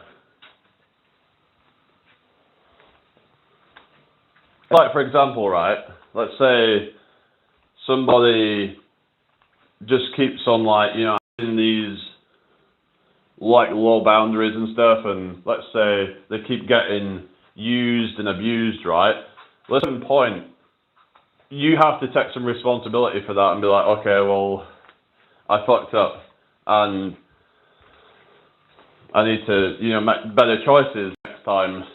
I need to be more cautious. But some people just never learn. It's like, well, there's supposed to be a lesson there. Oh, bold poison. You're an onion, oh really? You're supposed to learn that lesson, right? But if you're not going to learn that lesson, then you just kind of put yourself through that suffering for nothing, basically.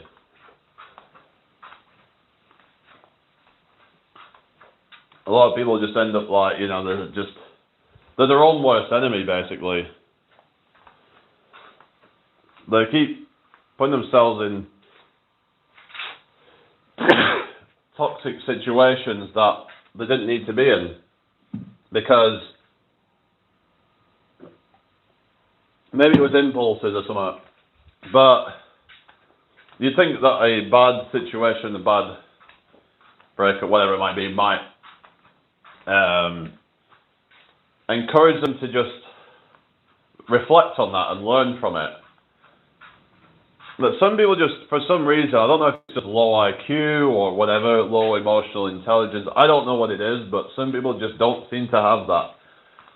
They know what they're doing is wrong. It's like they just rather bury their head in the sand. I don't know, maybe that's what it is.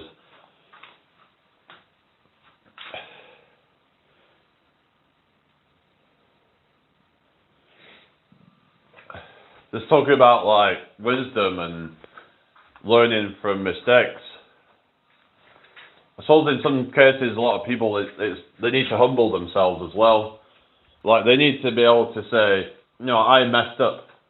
Instead of blaming the other person, saying, oh, they wronged me and whatever, but it's like, they should also take some responsibility that they shouldn't have allowed their boundaries to be stepped over or whatever, right? That person disrespected them or whatever, and they shouldn't have allowed that. But instead they'll just kind of just try to make that other person out to be bad. Yeah, and they might have been bad, but the thing is that they allowed it. So instead of taking self-responsibility, they just kind of like, you know, blame the other person entirely, which is not the thing that I don't think you should be doing. And I think this is where like it comes down to like when you're talking about like forgiveness and stuff like that, and because having this kind of like you know, sort of like resentment of somebody, holding grudges, that kind of stuff, it's actually keeping you in a state of perpetual victim. You are an asparagus, what do you mean? Hello, Baljit Sura. How are you doing? Hope you're doing well.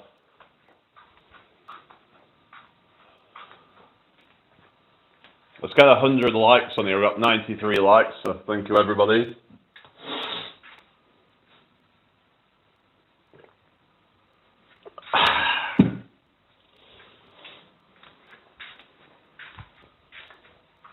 Alright, 7 more we need now.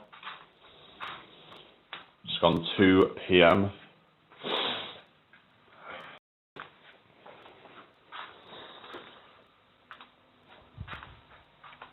Alright. Yeah, a little bit. But it's not been as bad as it has been, though.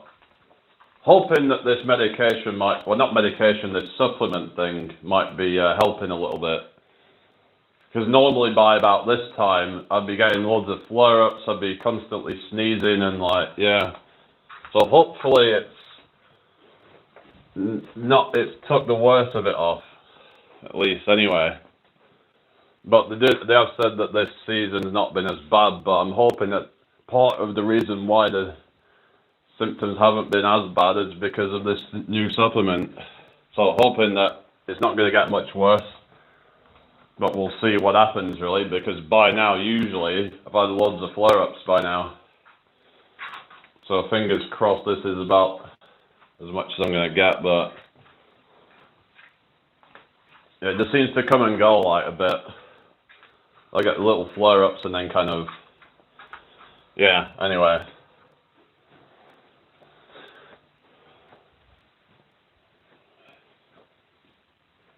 Is everybody doing alright then? Welcome to the live.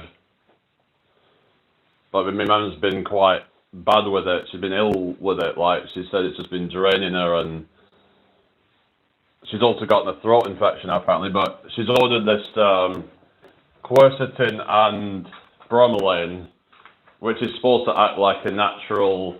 Well, the quercetin is supposed to act like a natural antihistamine. So same with astaxanthin that I was talking about. That's supposed to have a similar effect. That's supposed to suppress the what is it? Yeah, the body's release of histamines basically. Whereas what happens is these like over-the-counter antihistamines tend to block histamines once they've already been released. So they actually like, yeah. So it has a different mechanism, but the end result is basically like similar, supposedly. Hi Caden, how you doing? I hope you're well. I was also looking a while ago into like barrier balm, so that might actually help with blocking some of the pollen from getting in the first place. So you would put it on your nose and it would just kind of help to trap some of the pollen. Yeah, I've had a lot of cough and sinus issues lately. Which type of pollen do you mostly get issues with? Is it the grass pollen or tree pollen? I don't know if it was more tree pollen with my mum, but because tree pollen is normally earlier in the season, isn't it? And whereas grass pollen usually starts around May up to about July, I think, if I remember. Usually it dies down in July. Like once it gets to about part way into July, it kind of just goes. I'm on medication for no upset stomach and diarrhea. Diagnosed as having, what's that? That looks like a joke. Oh god. Here we go. Hello Raphael, how you doing? I hope you're well. Welcome to the live stream. Yeah, so the astaxanthin, I keep talking about it because when you look into the potential benefits of it, improving mitochondrial function, so this is going to be even more important as you get older, because so it might even help possibly slow down the mitochondrial degeneration. So yeah, mitochondria is the mitochondria is the powerhouse of the cell. So by strengthening the mitochondria, you might actually help with improving things like athletic performance, improving even things like improving your skin. It's acting as like an antioxidant as well as mitochondrial function. So there's a lot of potential benefits there with you know, things like reducing eye strain. So this could possibly help reduce macular degeneration possibly as well. And because it's like a carotenoid, so people think of like carrots, you know, they say, oh, if you eat carrots, you'll see in the dark. Well, you won't see in the dark really, but there is some truth in the sense that it can help your sight, at least help to preserve your sight, because of vitamin A, because carotenoids are actually, yeah, because of, yeah, well, the carotenoids actually turns to vitamin A, which is retinol, but it's, yeah, carotenoids have very powerful effects in the body. So in fact, astaxanthin is way more powerful than any other one apparently. So hello Julie, how you doing? I hope you're well. Sorry, sorry I missed your comment there, but yeah, some people get really bad. I just read that one already. Well, this is the thing, you come on here so you talk. That's the thing, isn't it, Eurik? Maybe you can just go in there. Why don't you just move on to another stream or something? Why do you have to be in here and be Niv? Just maybe go and do something else, you know? Just an idea. Oh, really? Well, thank you. And it's down. Did they just take the like away or something? I don't know, because it was 97 and now we're on 96. Just need 4 more likes and we get to 100 likes. So can we do that, everybody? Can you help me out here? We're almost there now, so let's see.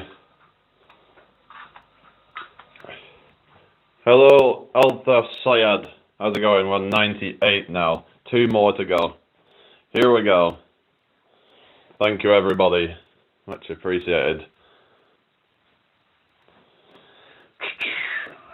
But I remember last year I got a really bad like breakout of hay fever. I ended up getting this shit.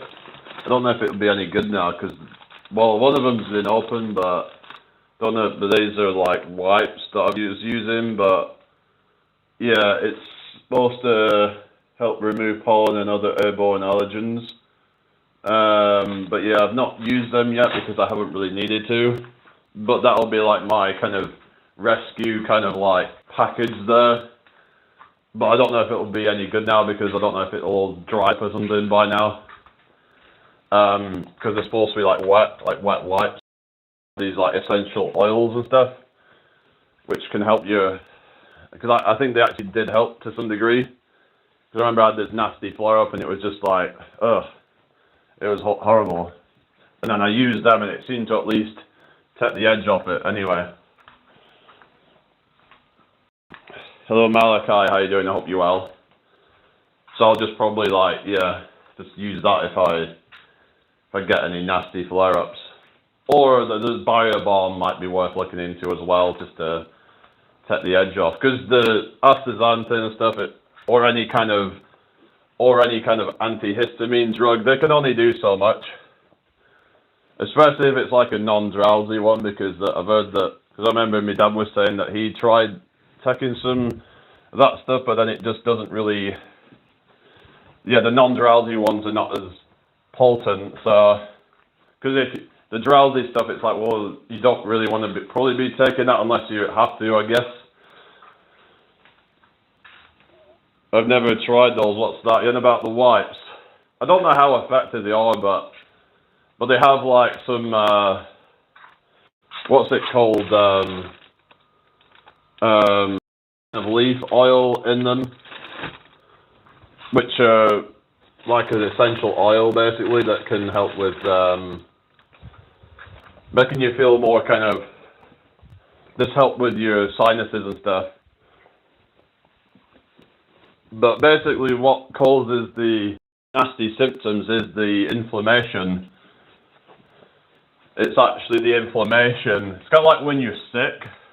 What causes most of the sickness isn't actually the infection itself, but rather the inflammatory response to it. The inflammatory immune response. So when your immune system is revved up, and it can really cause a lot of sickness. But what some of these supplements can do, potentially, is it can strengthen first line defense.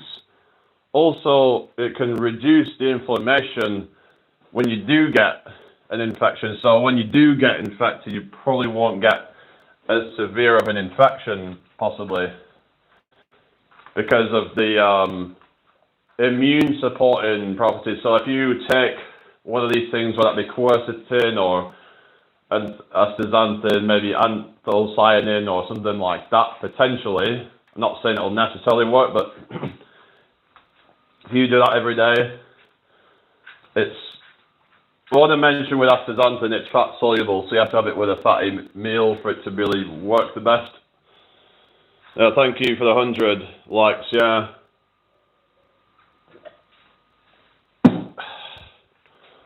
But yeah, there's things that you can do. I've also seen about how possibly astaxanthin might help people with like post-CV syndrome, if you know what I mean, like the whole kind of there's some theories on that there might be some viral debris and possible like microclotting, and how this might help to possibly to detox you, or at least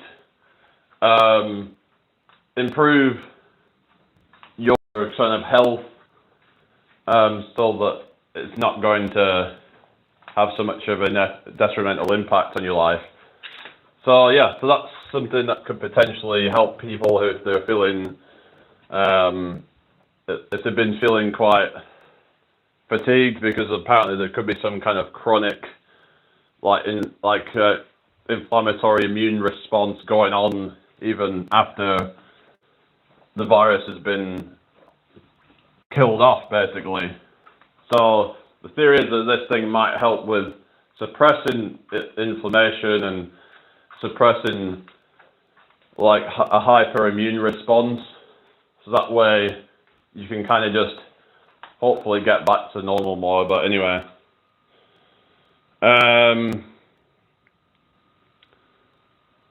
Okay, who's not following what you're saying about Snow White? How you doing? I hope you well. Yeah, welcome to the live stream. Hello, Lucy. How you doing? Hope you're well today. But it also is said to possibly help with the certain injection that people put in their arms, possibly maybe helping with some of the negative effects of that. Some of these supplements are purported to maybe help with potentially, because I've been hearing about this like spike protein and stuff like that, which, yeah, Lucy, maybe one day, you know, like we'll just keep going and see what happens. Love Animals, how you doing today? I hope you're well. Thank you for the 103 likes, everybody. Much appreciated. What time are we on now? It's 14:16. Still got a bit of time to go. We'll have to go out to the shop in a bit, but I just like to share health and well-being advice, and not just advice, but also just suggestions and things for people to look into, because there's a lot of people suffering in the world. There's a lot of people with chronic health problems and things like that. I might actually look into this actually on things like Lyme disease and stuff. Lyme disease, because I've heard that's a really nasty one. I don't know anyone that has it, but it's apparently a very, it's quite rare, but if you do have it, it's like debilitating apparently. Let's have a look.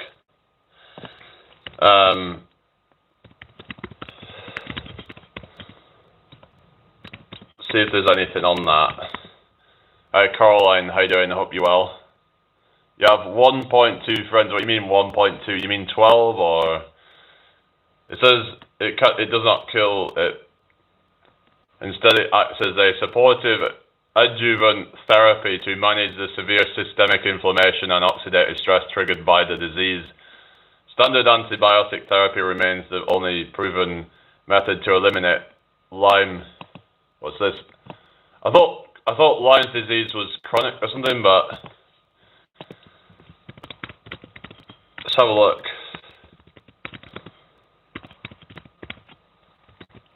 No, I didn't watch Angry Birds movie now. How you doing anyway, Thornvale? Hope you're doing well. Saying that antibiotics. The thing with antibiotics is that once you've been on antibiotics, then you need to like repopulate your good gut bacteria. So this is where things like fermented foods and stuff like that potentially can come in. Sauerkraut or things like fermented, like, you know, like things like kimchi, things like kombucha, anything that's fermented basically, that has good strains of bacteria in, that can help repopulate your gut microbiome. Because there's a lot of people out there with decimated gut bacteria and they don't even realize it, and it's causing their health a lot of havoc basically. And Craig, are you on about some beard? Yeah, it's just anyway, let's get rid of these. I think that just keeps coming in and just be an idiot. So anyway,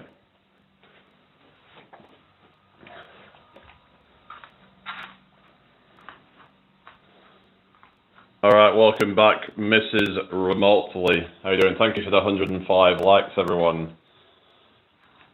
So we were talking earlier about whether sugar is really that bad for you, and in context it might actually be in good.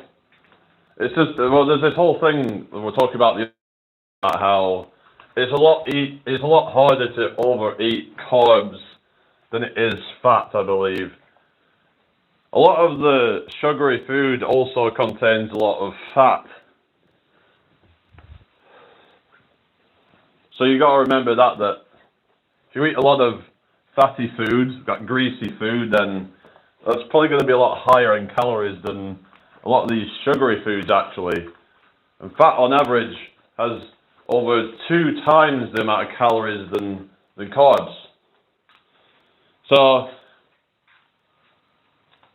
I would argue that it's a lot easier to overeat on fat But what they do is they mix fat and sugar together, and I think that's the worst combination, really.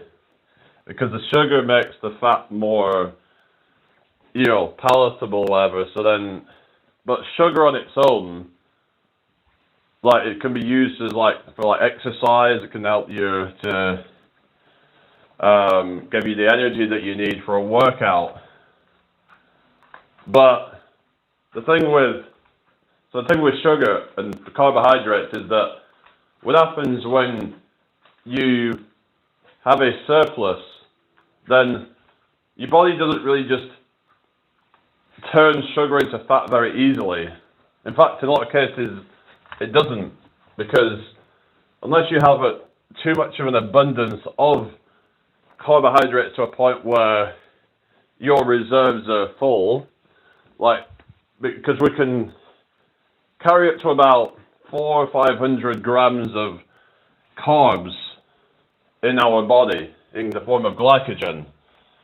So if it goes above that, that's where then your body can turn it into fat in some cases. But the thing is, the process of turning carbs into fat is actually quite inefficient. So let's say you were to overeat on carbs. Let's say you had a certain amount of calories on them, but you'd actually burn an extra bit of calories from the conversion into fat. So then if you didn't have too much fat later in the day, then you might still actually okay. It comes down to like your overall calorie intake and versus how many calories you're burning. Also, if you eat a lot of protein as well, that's going to help with the post-meal calorie burn. The thing with all these calorie calculators and stuff, they do not really accurately take into account the thermic effect of food. Protein has about 20 to 30%.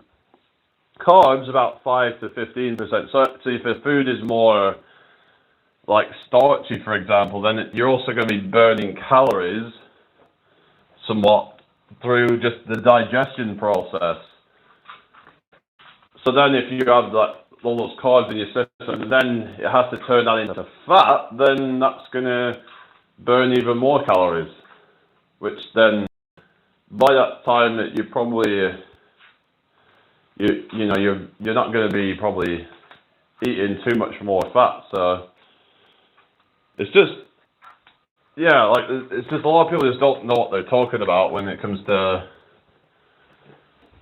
calories and fat gain and all this kind of stuff, right? Trying to like demonize carbs, it's kind of,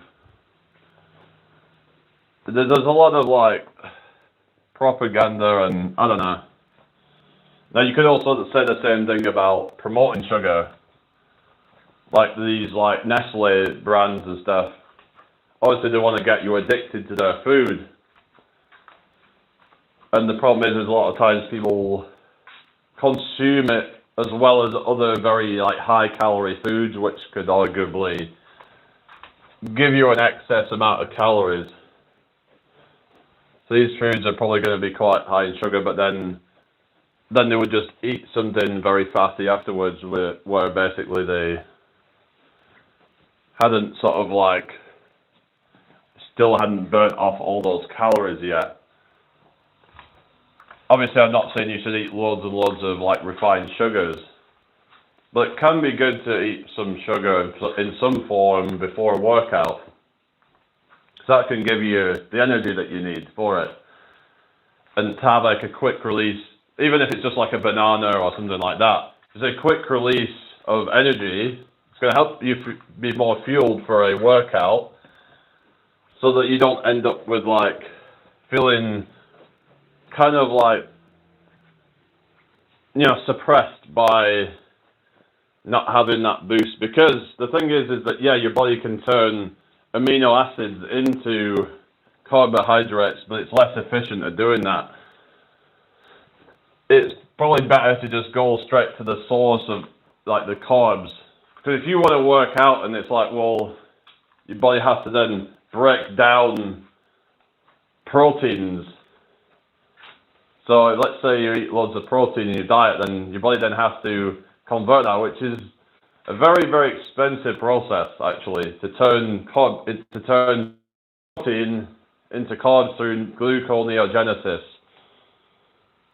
So correct me if I'm wrong here, but that is not a very efficient process, is it? To eat protein to turn into carbs versus eating carbs to turn into glycogen, which is carbs. So a very expensive process, like with this whole focus on eating tons and tons of protein, eating in some cases too much protein, which can just leave you very inefficient. So if you eat enough protein, that's good. It helps with helping you feel full if you're trying to eat and stuff like that. But if you're somebody who's trying to be more efficient in terms of your workouts, then it doesn't really make sense to, everything in moderation, basically. Now, everyone's different as well, but to try and demonize a particular food group is just ridiculous. It clearly shows there's bias there. And like I said, I think moderation of fat as well, because fat is also good in some ways as well. So, hi Amina. Now I know they'll say, oh, but we don't need carbs or whatever. It's like, well, actually the brain needs carbs apparently. The brain thrives on carbs. If it doesn't get it from food, it's just going to pull it from your body. So, if you could get it from amino acids from the food, but then, like I said, it's a very inefficient process. Like, to get a quick release of energy is going to be probably more efficient than let's have a look and see what it says about this in terms of gluconeogenesis, eating carbs versus eating protein, and gluconeogenesis for working out. See what it says about that.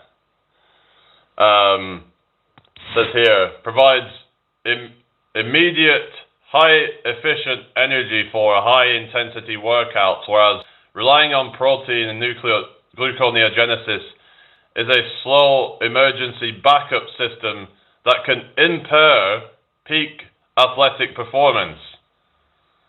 For optimal exercise performance, your body prefers glucose from dietary carbohydrates over glucose manufactured from amino acids. Carbohydrates direct fuel. Dietary carbohydrates break down quickly into glucose, which is stored in your muscles and liver as glycogen. Muscle glycogen is the fastest, most efficient fuel source for ATP energy production during intense exercise. Protein and gluconeogenesis backup fuel. Gluconeogenesis is the metabolic pathway where the liver converts non-carbohydrate sources like amino acids from protein into glucose. This process is chemically slow, costly in energy, and cannot supply glucose fast enough to sustain high-intensity anaerobic training like lifting heavy weights or sprinting. Yeah. Why is that bad? What do you mean, Swagger? Hello, Carter Wills. That's exactly what I'm saying, that you're having some kind of fruit, probably better, right? It's probably better than having a bunch of fatty foods, I would assume. Fructose, not glucose. Well, they're actually like kind of similar. In fact, if I remember, fructose doesn't require insulin actually.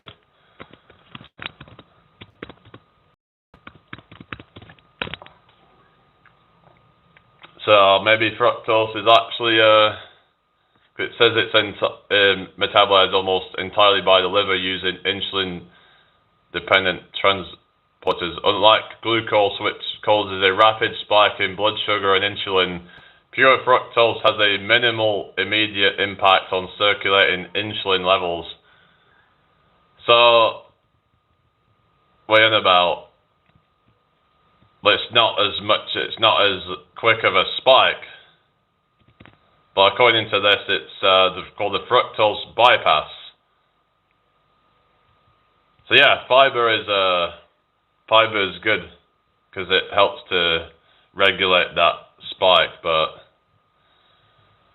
anyway, now of course having too much fructose is not good. But yeah, it says here, if liver glycogen stores are already full, the excess fructose is easily converted into triglycerides, fat, through a process called de novo lipogenesis, which can contribute to fatty liver disease over time. So this is where the problem comes. It's not actually from the, from that. But yeah, it does say that there's benefit, dual source carbs. So during prolonged endurance workouts, combining fructose and glucose, like in a 2-to-1 glucose to fructose ratio, sports drink enhances performance because they use different transporters. Your gut can absorb more total carbohydrates per hour without causing gastrointestinal distress. So I don't think there's a reason not to eat some fruit before a workout. I think it's probably one of the best things, but you could also mix it with glucose as well. Anyway, so it says fructose is inefficient for post-workout muscle recovery since muscle cells lack the necessary enzymes to metabolize fructose directly. It cannot rapidly replenish depleted muscle glycogen stores. Glucose or maltodextrin are far superior for muscle recovery. So maybe you would have more glucose for the recovery or something. Hello, Barry's Money. How you doing? I hope you're well today.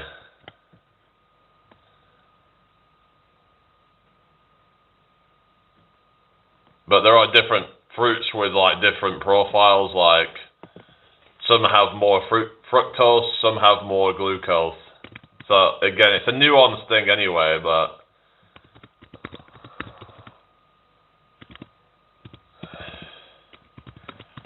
yeah, some are higher in fructose, some are higher in glucose. So basically it says most berries are naturally very low in fructose compared to other fruits, making them ideal for minimizing insulin impact or managing fructose intolerance. So yeah, some people I've heard have fructose intolerance, so they have to be careful about that. So, but fruit itself, it depends on each fruit. Some are very high in fructose, some not so high.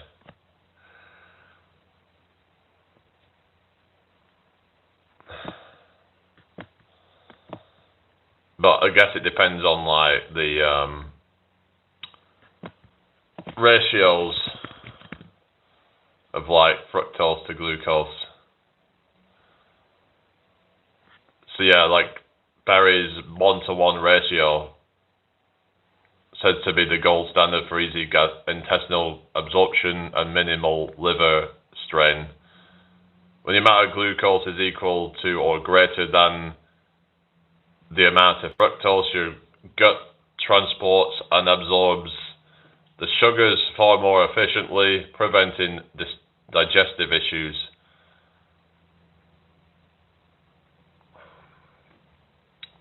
Hello, Lakshya. How you doing? Hope you're well today. Yeah, so some of them are like almost like 1-to-1. So it was saying about high fructose fruits. When you consume fruits where fructose vastly outnumbers glucose, your gut, what's that? GLUT5 transporters become. Hello, Victoria. How you doing? I hope you're well today. So completely overwhelmed, this leaves excess unabsorbed fructose to sit in your digestive tract where it ferments and causes gas, bloating and pain.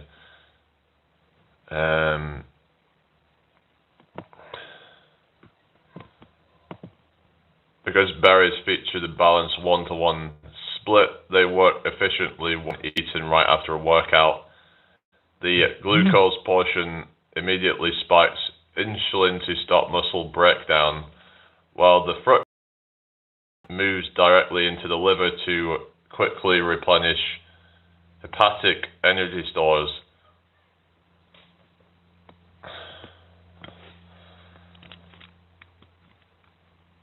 So basically Tristan, how you doing? Hope you're well. So maybe I should look at like what types of food I'm eating after a workout, because certain foods might inhibit muscle breakdown more and encourage recovery and hypertrophy more. So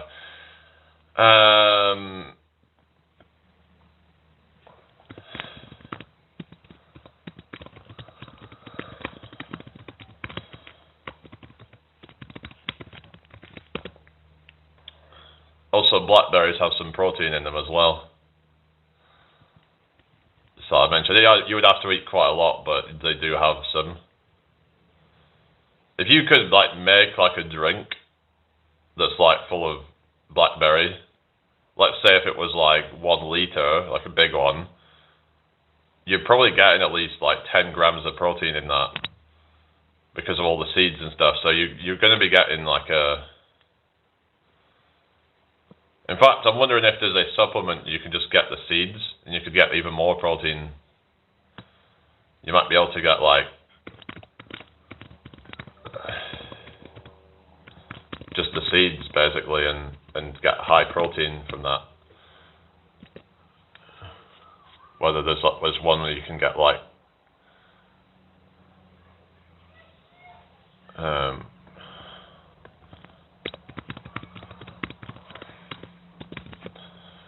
anyway, is everybody okay?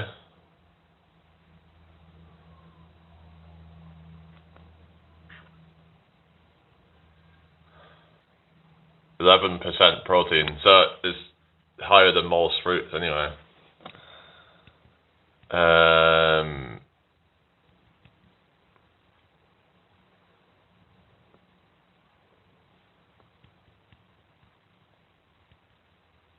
Well, it does say that it's mostly dietary fiber, so that could be a bit of a problem.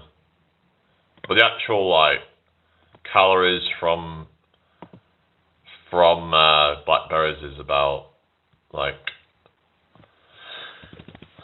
I think it was 11% roughly.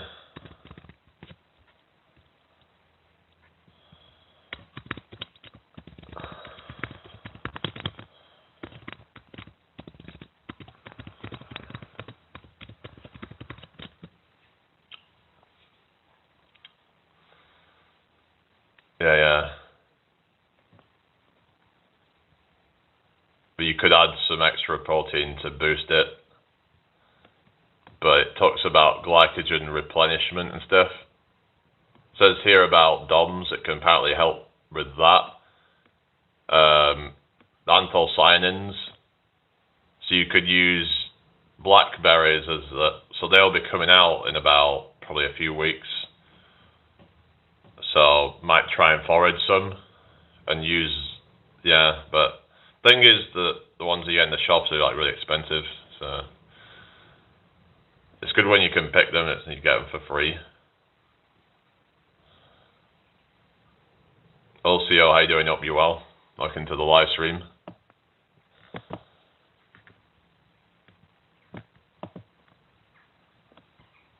So you could add in like a protein powder. So it says here 20 to 30 grams of protein post-workout to trigger the mTOR pathway for true muscle building. Now some say that the anabolic window is a load of crap and it's mostly just down to like your overall calories and what they consist of throughout the day and stuff like that. That's good then. Hello, TYCG Corporation. Knock knock. Who's there? Who's there then? Thanks for the likes, everybody.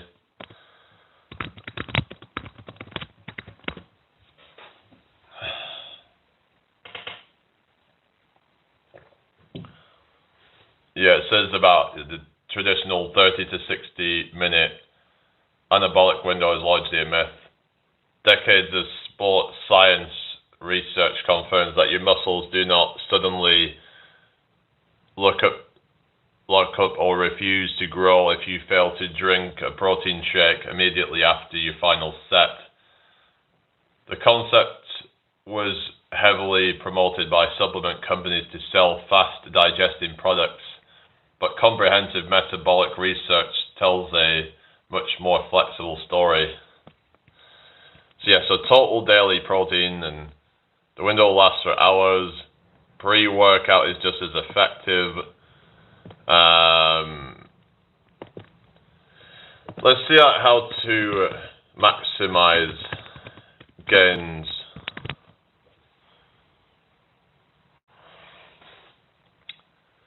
In terms of like,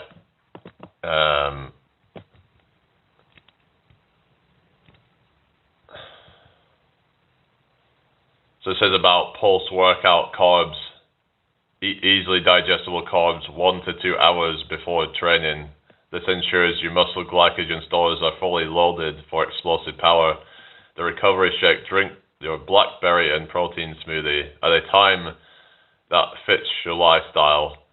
The protein supplies the necessary amino acids, while the 1-to-1 sugar ratio of the blackberries refills your liver and reduces muscle soreness via dark anthocyanin antioxidants.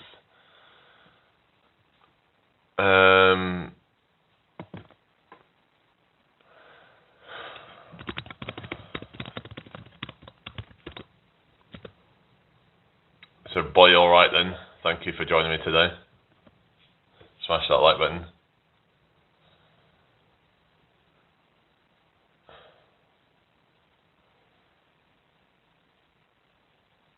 Apparently, dates are a good ratio of glucose to fructose.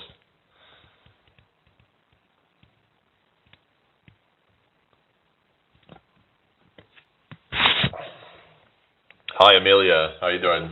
Hope you're well.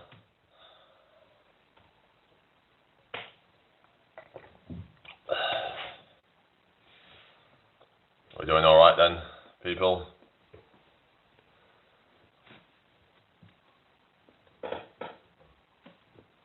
Yeah, I think so.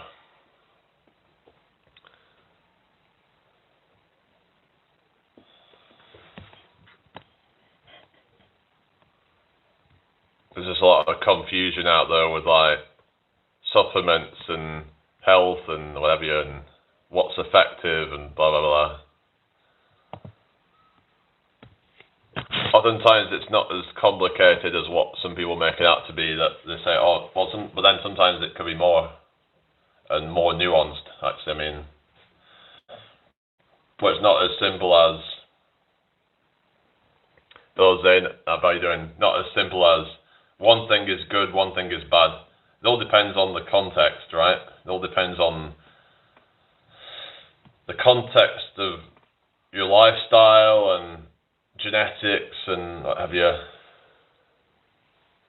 kind of annoying when people just neglect that.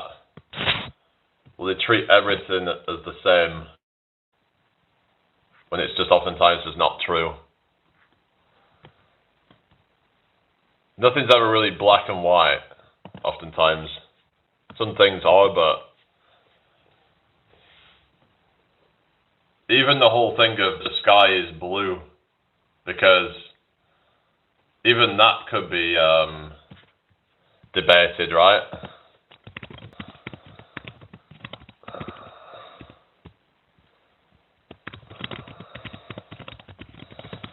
See what it says about this. So it appears blue to us, but this is a visual effect caused by how the Earth's atmosphere scatters sunlight. The sky itself has no intrinsic blue pigment. So this is what I talk about with the whole observer-dependent reality, right? Because it's us that gives the universe its characteristics, like it's blue, it's, you know, without consciousness there, then nothing really exists in a definite state. So nothing's like this black and white objective reality. You get more philosophical on it, right?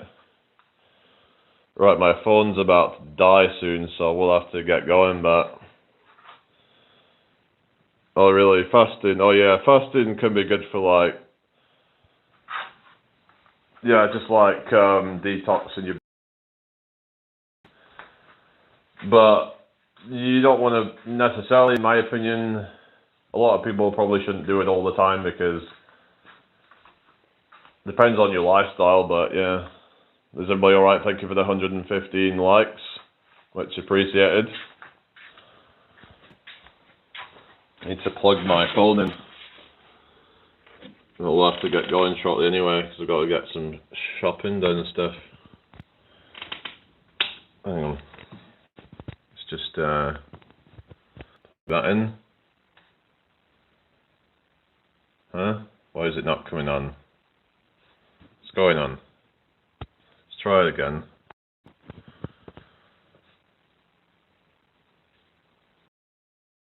Now. Okay. Hello, Sarah. How are you doing? Welcome in. Hope you're doing well today. Thank you for joining me. I'll probably just have to like leave my phone to charge or something.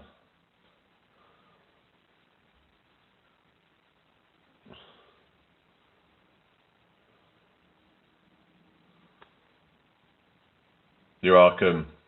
Alright. Yeah, I'm going to be getting going, guys and girls, so thank you all for hanging out. So I'll see you all later. Peace out, everybody. Bye for now.